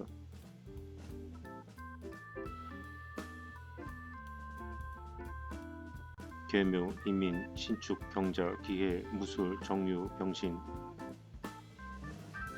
만일 갑이 용신이면 같은 오행인 인묘대운에 승승장구했어야 했다. 초년운이다. 그런데 초년에 연탄가스 마시고 뒤질 뻔하질 않아. 엄마는 싸돌아다니고 아버지는 술주정에 성적은 바닥을 치고. 엄청 안 좋았는데. 뭐 상은 많이 탔었죠. 미술대회 나가서. 만일 유가 용신이면 같은 오행이 들어온 즉 신축대운과 경자대운 때 좋았어야 한다. 그럭저럭 괜찮았다. 비경갑이 귀신이면 53세 무술대운 때는 어떻게 되는 건가요? 무술은 역시 비경갑에 해당한다. 군갑쟁제를 부추기는 오행이니 불길하다. 안 좋다고 봐야지. 진술충하면 개수가 튀어나오잖아요. 진과 술은 서로 충하는 오행이다. 부딪힌다는 뜻이다. 부딪히니 깨져 속에 있는 것들이 튀어나오는데 그 안에 재성이 숨어 있으면 없던 돈이 생긴다. 이러한 것을 계고라고 한다. 계고로 두부장사가 갑자기 10억대 부자가 되었다는 말이 문헌에 있다. 개수가 튀어나오면 무게합으로 이놈이 다 가져가. 개수는 나한테 있어서 돈을 의미하는 재성이다. 그런데 재성이 비경갑하고 합해 사라지니 또 형제한테 뜯어먹힌다는 이야기다. 뭐 다 뜯어먹혀서 더 뜯어먹힐 것도 없는데 뭐 하여튼 비경갑이 또 들어오니 좋을 건 없겠고 납작 엎드려 살아야겠네요. 그렇지. 젊었을 때야 사서 고생도 한다지만 늙음하게 운이 안 좋다면 10년은 어떻게 버틸지 가슴이 철렁 내려앉는다. 공부는 어디서 했어? 그냥 블로그 보면서 혼자 공부했어요. 이 많은 걸 혼자서 다 공부했단 말이야? 믿기지 않는다는 듯 선생님은 작은 눈을 동그랗게 떴다. 옛날에는 누가 쉽게 가르쳐주는 사람도 없었거니와 모두 책으로 공부해야 했다. 그러니 두어 달 만에 독학한 내가 믿기지 않는 것은 당연한 일이다. 집에 돌아와 구입한 관상 동영상을 하나하나 들어보니 이런 샹 70% 정도만 해도 봐주려고 했는데 90%는 이미 다 공개한 것이다. 나머지 10%더 들어봐야 뭐 핵심 비법이 있는 것도 아니었다. 도서관 내. 며칠 후 공짜 강의 들으러 갔더니 어째 강의가 유튜브에서 하던 거 그대로다. 했던 말 또 하고 했던 말 또 하고. 어흑. 한 일주일간 그렇게 똥 씹은 얼굴로 강의를 들었다. 일주일이 지나고 한 달 정도가 지나니 미처 몰랐던 것들이 속속 밝혀지며 사주의 그림이 보이기 시작한다. 3개월 공부가 끝나자 안 했으면 큰일 날 뻔했다는 생각이 든다. 도저히 독학만으로는 배울 수 없는 규모가 있다. 그래서 본의 아니게 사주에 눈을 뜨게 되었다. 예수쟁이들이 말하길 하나님이 인도하사 이끄는 대로 따랐더니 이루어졌다 하듯 뭔가에 이끌려 이루어진 셈이다.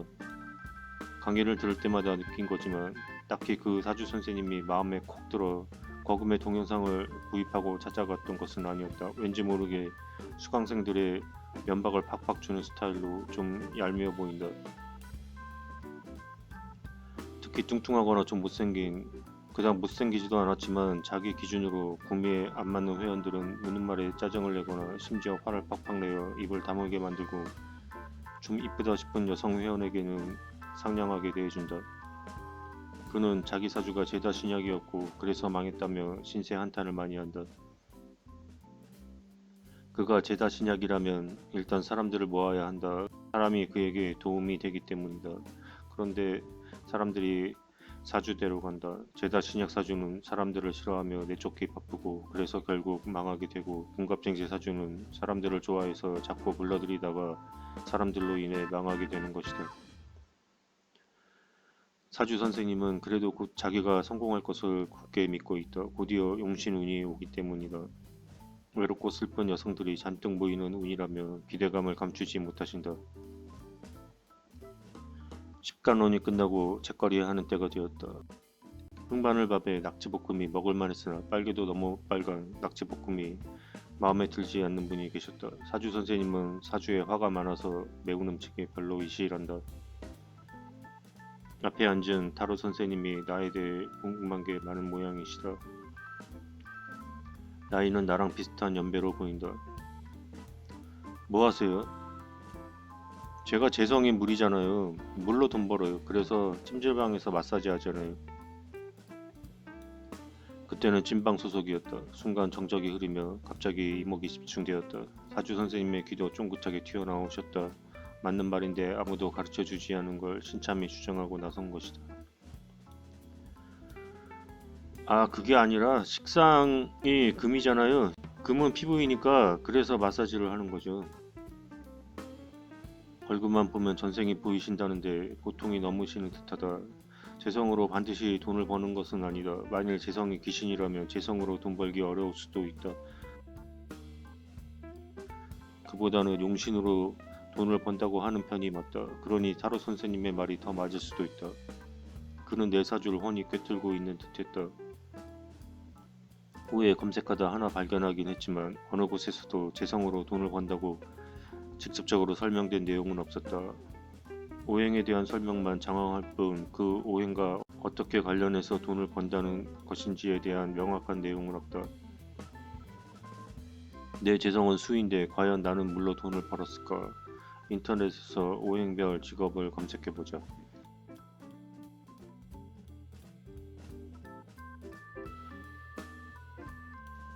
수와 관련된 직업, 자동차 정비, 네트워크, 건축 설계, 주택업, 축대 중개 및 대리 판매, IC 설계, 토지 개발 설계, 수출입 무역.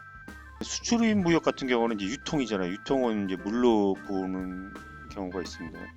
국제기업 경영, 관리고문, 백화점, 슈퍼마켓, 수송, 어업, 수족관, 항공, 광고, 상업 디자인, 상품 설계, 미술 편집, 보충교육 사업, 관광, 대중매체, 연예계, 정치, 주유소, 오락, 호텔업, 의사, 식물 양식업, 꽃집, 농업, 출판업, 화장품, 샤브샤브집, 이동성, 바쁜 이동, 연속 운동, 변화, 물, 음향, 청결, 불연성 화학, 선원, 바다 생활자, 항해, 수산, 어류, 수리, 냉장, 생선, 고기, 청소, 항구, 흐르는 물, 수영장, 호수, 연못, 대중목욕탕, 두부, 운동선수, 왕구, 성악, 마술, 공마단, 인터뷰 기자, 간첩, 수력발전, 보험, 엔터테인먼트, 연예, 모델, 커피집, 대중 전파 기자, 운반, 교통, 운송, 유람회사, 노점상, 운동하는 집, 위탁 판매상. 헐, 많이 더 나온다. 이게 다 맞는 것일까?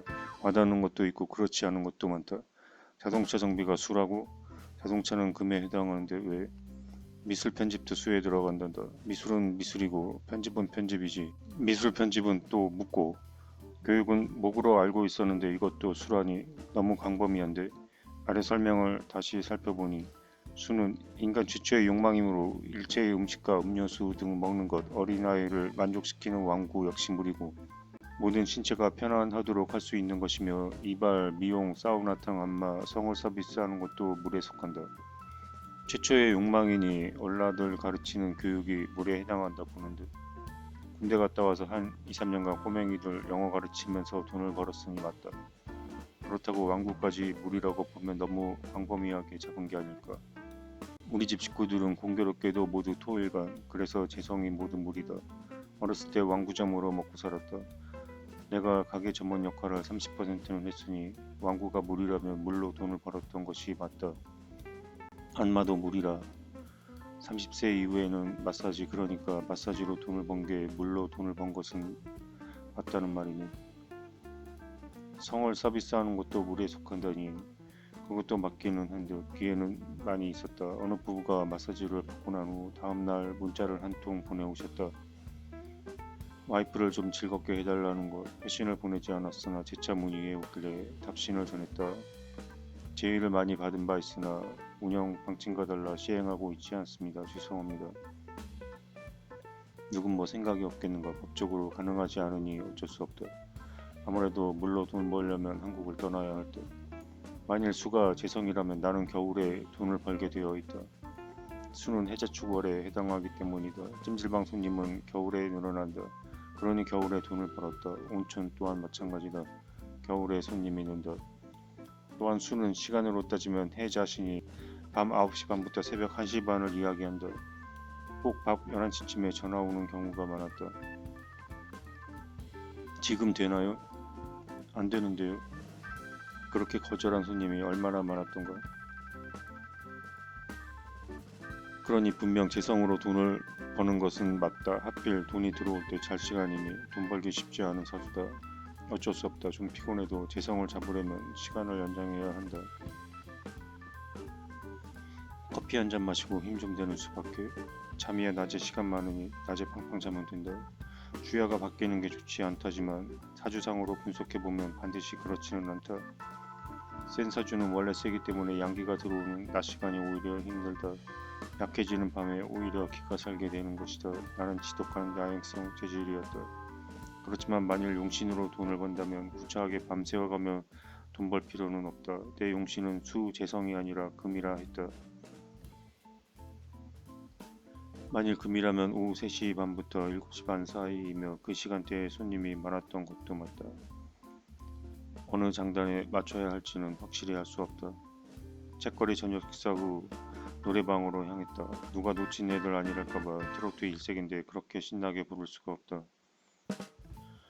원래 이쪽 분들이 흥이 좀 많은 게 아닌가 싶다. 펄펄 나르신다. 작두 갖다 놓으면 당장 올라탈 듯. 트로트 부르려니 너무 쉬워 김 빠지고 그래도 분위기 맞춰 부르자니 여러분 타타타 아름다운 강산 갑자기 느려지니 혼자 마이크 잡는 듯하다. 분위기 깨는 건 현침살이 있어 어쩔 수 없다. 뾰족뾰족한 오행을 현침이라 한다. 갑, 정, 신 등등 많이들 드십시오. 얼핏 관상으로 볼 때 무속인 팔자로 보이는 탤런트 금보라 씨는 입방정 떨기를 좋아해서 회식 자리에 사장님이 인사말을 건네면 자기도 모르게 이렇게 말하곤 한단다. 아 그거 세금 모아서 회식하는 거지 사장님 돈으로 내는 게 아니잖아요. 근데 뭘 많이 들라고 하세요? 사장님이 되는 것처럼. 또 입방정 떨까봐 알아서 사장을 피해 다닌다는데 그래서 출세를 못했다고. 아마 그녀도 분명 사주팔자를 뒤져보면 현침살이 가득하리라 본다. 현침살이 많으면 침과 같이 정확하기 때문에 정교한 일이나 침술사 그리고 의사와 같이 칼을 다루는 일 또는 추리에 능통하여 수사를 주로 하는 형사, 복잡한 학문을 예리하게 풀어내는 역학 등이 적성에 맞는다. 그리고 또한 예언이 맞는 경우가 많아 신과 소통하는 무속인에게도 많은 것이 현침살이다. 화기격 같은데? 노래방으로 이동하기 전 낙지볶음집에서 타로 선생님은 내 사주를 보고 어렵지 않게 화기격 사주라 진단했다. 사주 선생님과는 확연히 다른 진단이어서 슬쩍 선생님의 안색을 살폈으나 선생님은 반박도 하지 않고 입을 함구했다. 뭔가 알고 있는 눈치다. 집에 돌아와 화기격을 검색해보니 용신이 다르다. 화기격이란 종격의 일종이다. 사주 선생님이 풀이했던 바로는 용신을 목이나 금으로 보았고 그렇게 보면 토운이 들어오는 붓을 데우는 피박 보는 대운이다. 10년간 납작 엎드려 살아야 하는 대운이다. 그런데 화기격은 반대다. 화토가 용신인데 무술 대운에서는 토가 들어오니 대박나는 운이 되는 것이다. 누구 말을 믿어야 할까? 방송 출연으로나 경력으로나 타로 선생님이 사주 선생님을 앞지를 수는 없어 보인다. 수강생들은 나를 포함해서 고작 대여섯 명인데 나보다 많은 사람이 태반이다. 영상 촬영해주고 공짜 수업 받는 실장님하고 나를 포함해서 달랑 3명일 때도 많다. 한 달 월세가 200이라면서 어떻게 유지하는지 집안 말아먹는 사주 타고난 우리 엄마를 보는 것 같아 안쓰럽다. 되지도 않는 교회 운영한다며 카드 돌려막기로 집안 말아먹은 대단한 분이시다. 3개월의 교육기간이 끝나고 선생님은 선물 보따리를 풀듯 기대에 가득 찬 얼굴로 다음 코스인 일주론에 대한 강의를 소개해 주었다. 일주론만 알면 사주는 술술 풀리는 거야. 거금 70만원 들여서 사기당했으니 3개월 공짜 교육 받은 것은 당연한 처사다. 잘 듣기는 했지만 또 들어줄 요량은 없는 데다 겨울철에는 찜질방 손님이 늘어나기 때문에 나오고 싶어도 나올 수 없다. 선생님은 넌지시 내 의향을 물었으나 난 거절했고 선생님은 충격받아 그만 지시봉을 바닥에 떨어뜨렸는데 주울 힘도 없어 보였다. 떠나는 사람 붙잡지 말고 오는 사람 막지 말라고 문헌에 쓰여있지. 말은 그렇게 하시지만 단단히 뿔이 나신 것 같았다. 그리고 두 번째 책거리 회식이 있었다. 이번에는 맵지 않은 유황 오리집이었다. 우리는 물에서 사니 화기가 덜하다고 본다. 선생님은 얼굴이 딱딱히 굳어 말도 묻히기 어려워 보였다. 그러게 있을 때 잘하실 것이지. 나는 뭐 그렇다 치고 다른 사람들 역시 이쁘다 이쁘다 해줘도 모자랄 판에 내쫓기 바쁘니 무슨 배짱이신지 이해가 안 가는 일이다. 뭐 내 알바 아니다. 우리 엄마 망하는 거 말려보려 그리 애썼지만 결국 물에 빠진 사람 건지다 물귀신데도 소용없다는 거 익히 알고 있으니 다 자기 팔자 소관이겠지. 타로 선생님마저 잘랐다며 자랑이시다. 잠시 안 나오다 다시 나오겠다 했는데 거절했던다. 오는 사람 안 막는다더니 왜 막으시는지. 손님 사주 봐주고 있는데 타로 선생님이 소파에 누워 디비자고 있질 않나. 타로 강의 때 자기는 정력이 너무 강해 딸딸이를 무지하게 많이 친다느니 하는 말을 해서 자를 수밖에 없었다 하신다. 그건 핑계에 지나지 않는 듯했다. 정신세계를 다루다 보면 성인 용어가 가끔 필요할 때도 있으며 누구보다 그러한 것을 적절히 활용하고 있는 듯한 사람은 바로 당사자였기 때문이었다. 여자가 식상이 많으면 음부가 널널하다느니 그런 말들을 쉽게 남발해 왔었기 때문이었다. 그렇게 1년이 흘렀다. 나는 3개월 교육을 토대로 인터넷을 뒤져가며 사주 공부를 계속해 나갔고 내 사주가 내격이 아니라 종격이라는 데 확증을 붙이게 되었다. 내격이란 선생님이 말한 것처럼 심각한 사주에 빼거나 누르는 오행을 용신으로 잡는 사주를 말하는 것이고 종격은 너무 세서 오히려 더하는 오행을 용신으로 잡는 것을 말한다. 에휴, 나는 팔자가 세서 이런 말 한 번쯤 들어봤을 것이다. 우리가 쉽게 내뱉는 말은 다 그 의미가 있다. 모르고 쓰지만 알고 보면 막 생긴 말이 아니고 다 뜻이 달려 있어 사용해 왔던 것이다. 팔자가 세다는 말은 결국 사주가 너무 심각하면 좋지 않다는 말을 그대로 담은 것이다. 사주는 세면 재관을 쓰기 어렵고 약해도 재관을 쓰기 어려운 것은 마찬가지다. 재와 관은 돈과 권력을 이야기한다. 사주는 중용을 가장 중요하게 여기며 너무 세지도 않고 너무 약하지도 않아야 오행이 골고루 제 역할을 해 팔자가 좋아진다. 그런데 약해도 너무 약하거나 세도 너무 세면 또 이야기가 달라진다. 그리고 선생님은 내 사주를 그냥 센 팔자로 풀이한 것이다. 그렇지만 내 사주는 그냥 센 사주가 아니라 왕창 센 사주였다. 왜 선생님은 내 사주를 잘못 봤을까? 공부가 그렇게 짧을 리 없다. 분명 알았으리라 본다. 잘된다고 지켜 세우면 눈에 뵈는 게 없어서 공부를 게을리 할까? 복상 망한다고 해주었던 것이다. 그래야 열심히 공부하겠지. 종격이라면 용신은 금에서 화토로 바뀐다. 지금까지 귀신이었던 것이 갑자기 용신으로 돌아선다. 만일 재성으로 돈을 버는 것이 아니고 용신으로 돈을 번다면 나는 뭘로 돈을 벌게 될까?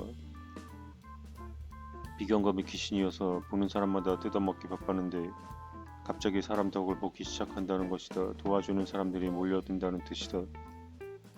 돈은 부동산, 중개업, 건축, 건물 등을 이야기한다. 뭐 미천이 있어야 집도 짓고 부동산 장사를 할 게 아닌가. 종교와 엄마가 귀신이어서 엄마 교회 다니다 다 뜯겼는데 갑자기 교회 덕을 본다는 것이다. 할망탱이가 죽어서 유산이라도 남겨준다는 이야기인데 집벌도 없는 게 분명하니 그럴 리는 없을 테고 빚이나 물려주지 않으면 다행이다. 어쨌든 화토가 용신인 것은 분명하며 사주의 격은 내 격에서 종격으로 넘어가게 되는데 그것이 손금에도 나와 있으므로 이것은 의심의 여지가 없다. 막중금. 종격을 의미하는 것이 분명한데 후천적 환경을 이야기하는 오른손이 막진금이다. 즉 50 넘어서면서 종격으로 변환되는 내 사주와 일치하는 부분이다. 그러던 와중 다시 여름이 찾아왔고 찜질방 손님이 줄어 돈벌이가 뜸해질 즈음 실장님한테 안내 문자가 왔다. 사주 첩경 6권 강의가 있다는 말에 다시 강의실을 찾았다. 나한테 한 3개월 배워가지고 하나 차렸는데 손님이 줄을 이어서 돈 많이 벌었대요. 그것도 다 운이 좋아야 되는 거지.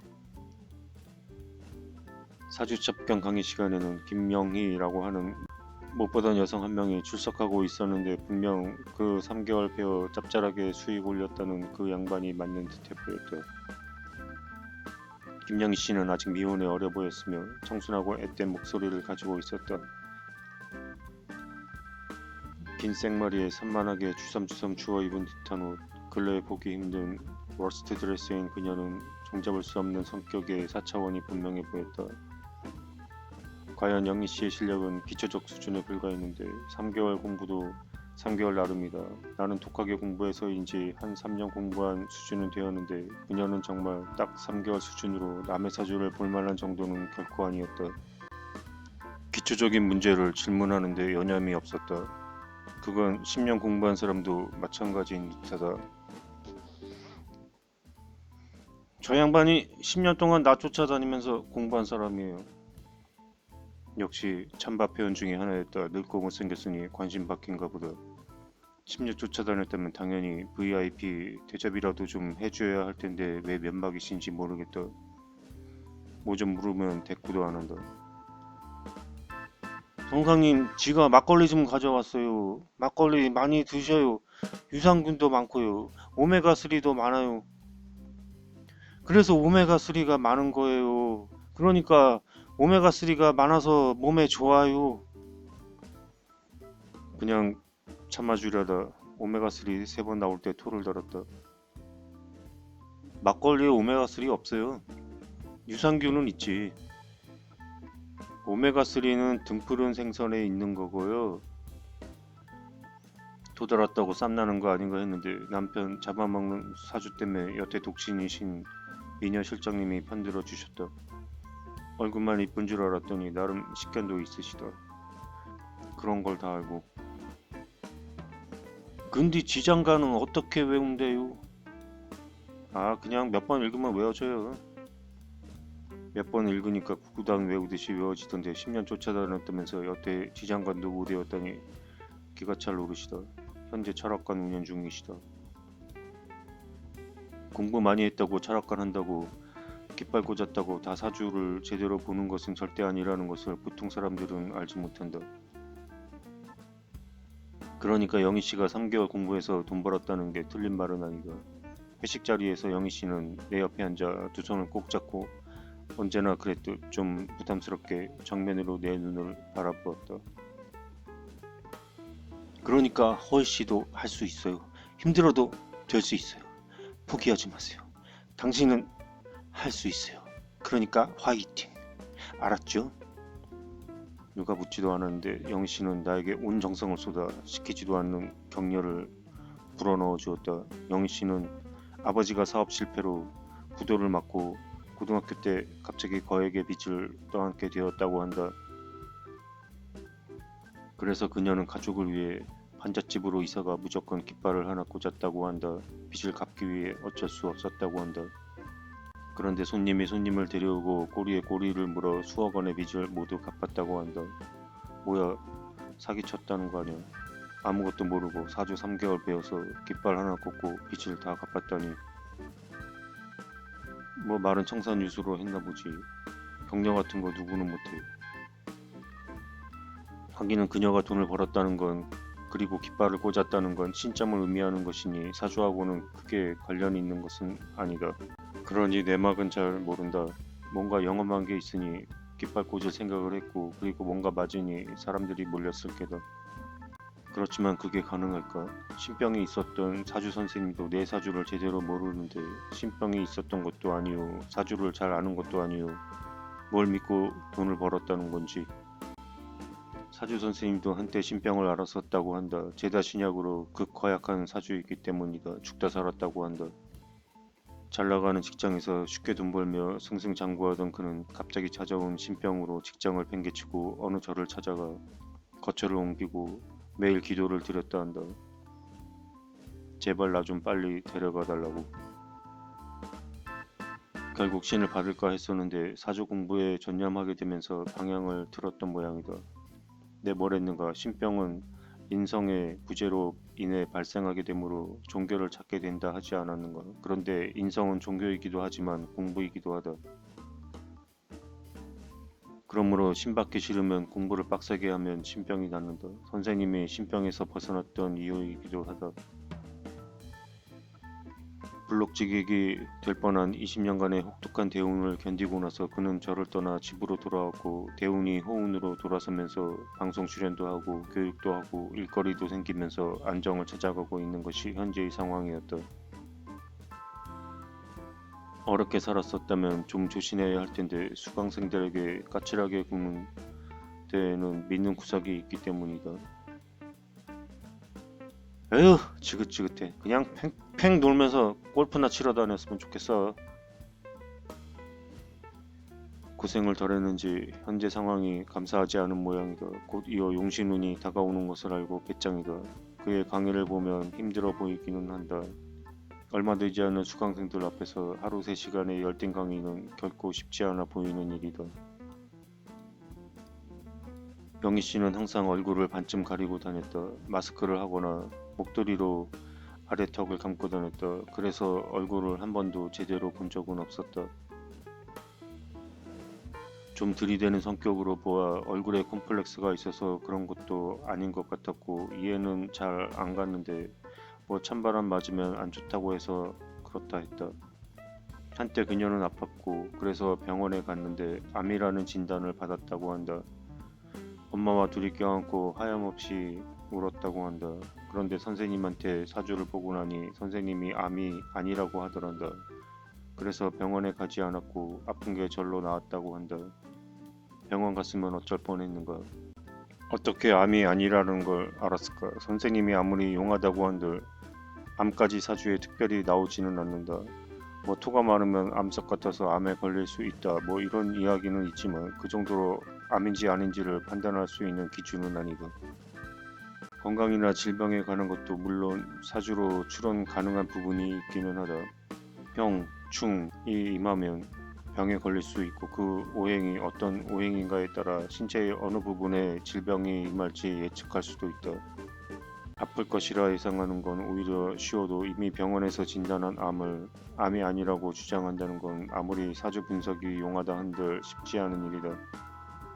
아마 선생님은 단지 그녀의 사주를 보고 아직 죽을 때가 안 되었다는 것을 알았으리라 추측이 된다. 운이 상승하면 죽고 싶어도 안 죽는다. 그렇지만 아무리 잘나가던 사람도 운이 하강하면 졸지에 불록지객이 되고 만다. 아직 그녀가 불록지객이 될 만한 때가 아니라는 것을 알아차리셨을 거다. 사주 첩경을 마치고 식당으로 돌아왔을 때 영희 씨에게 전화가 왔다. 궁금한 게 있는데요. 선생님한테 좋은 대운이 들어와 잘 될 거라는 건 무슨 뜻인가요? 그게 맞는 말이에요? 선생님은 강의를 위해 자기 사주를 공개 분석해 봤는데 자기 사주를 적나라하게 밝히는 것은 혹자에게는 쉽지 않은 일이기도 할 테지만 제3자가 공부하기에는 무척 도움이 되는 일이다. 그가 좀 까칠한 면이 있지만 장점도 많다. 솔직하고 가식적인 면이 없다는 것이다. 그 점은 높이 평가할 만하다. 나름 도도한 성격에 비해 억지로 아는 척하지 않는 편이었고 그것은 그만큼 내공이 있다는 증거다. 사실 나는 선생님을 제대로 만나기는 했었던 것 같다. 아, 그렇죠. 뭐 신약하면 인비가 용신이 되잖아요. 그런데 비경갑이 들어오니까 좋다 보는 거죠. 제 생각에는 하나님이 한 번 더 치실 것 같은데요. 아, 그래요? 왜요? 그냥 그런 생각이 들었어요. 사실 누구도 장담할 수는 없다. 사주를 통해 어느 정도 추측은 할 수 있지만 항상 예외는 있으며 100%는 알 수 없는 법이다. 그러나 그녀의 말이 왠지 구미가 당기는 것은 그가 아직 충분히 정신적으로 성숙하지는 않았기 때문에 성공하기는 일러 보였다는 것이다. 망하는 운은 아니지만 용신이 들어와도 그 용신을 제대로 흡수할 만한 사주 구성이 아닌 것은 사실이다. 오히려 위험한 면이 더 많아 보인다. 유튜브에서 글을 다시 찾아보니 아직도 동영상은 계속되고 있고 건재해 보이기는 하지만 대박난 흔적은 보이지 않았다. 사주보다 관상, 관상보다 심상이라고 했다. 사주를 알면 50%를 알 수 있으며 관상을 보면 60% 알 수 있지만 심상을 보면 70%를 알 수 있다. 그리고 나는 오늘도 사주를 공부한다.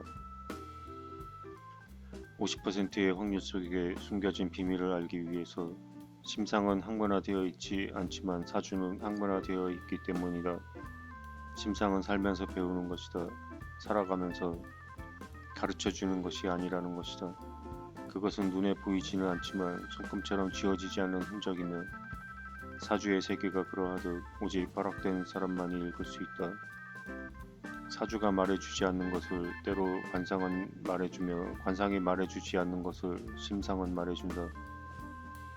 그렇기 때문에 나는 알 수 있다. 저 사람이 돈벼락이 떨어질 것인지 아니면 언제쯤 망할지 심상을 보면 돈이 보인다. 감사합니다.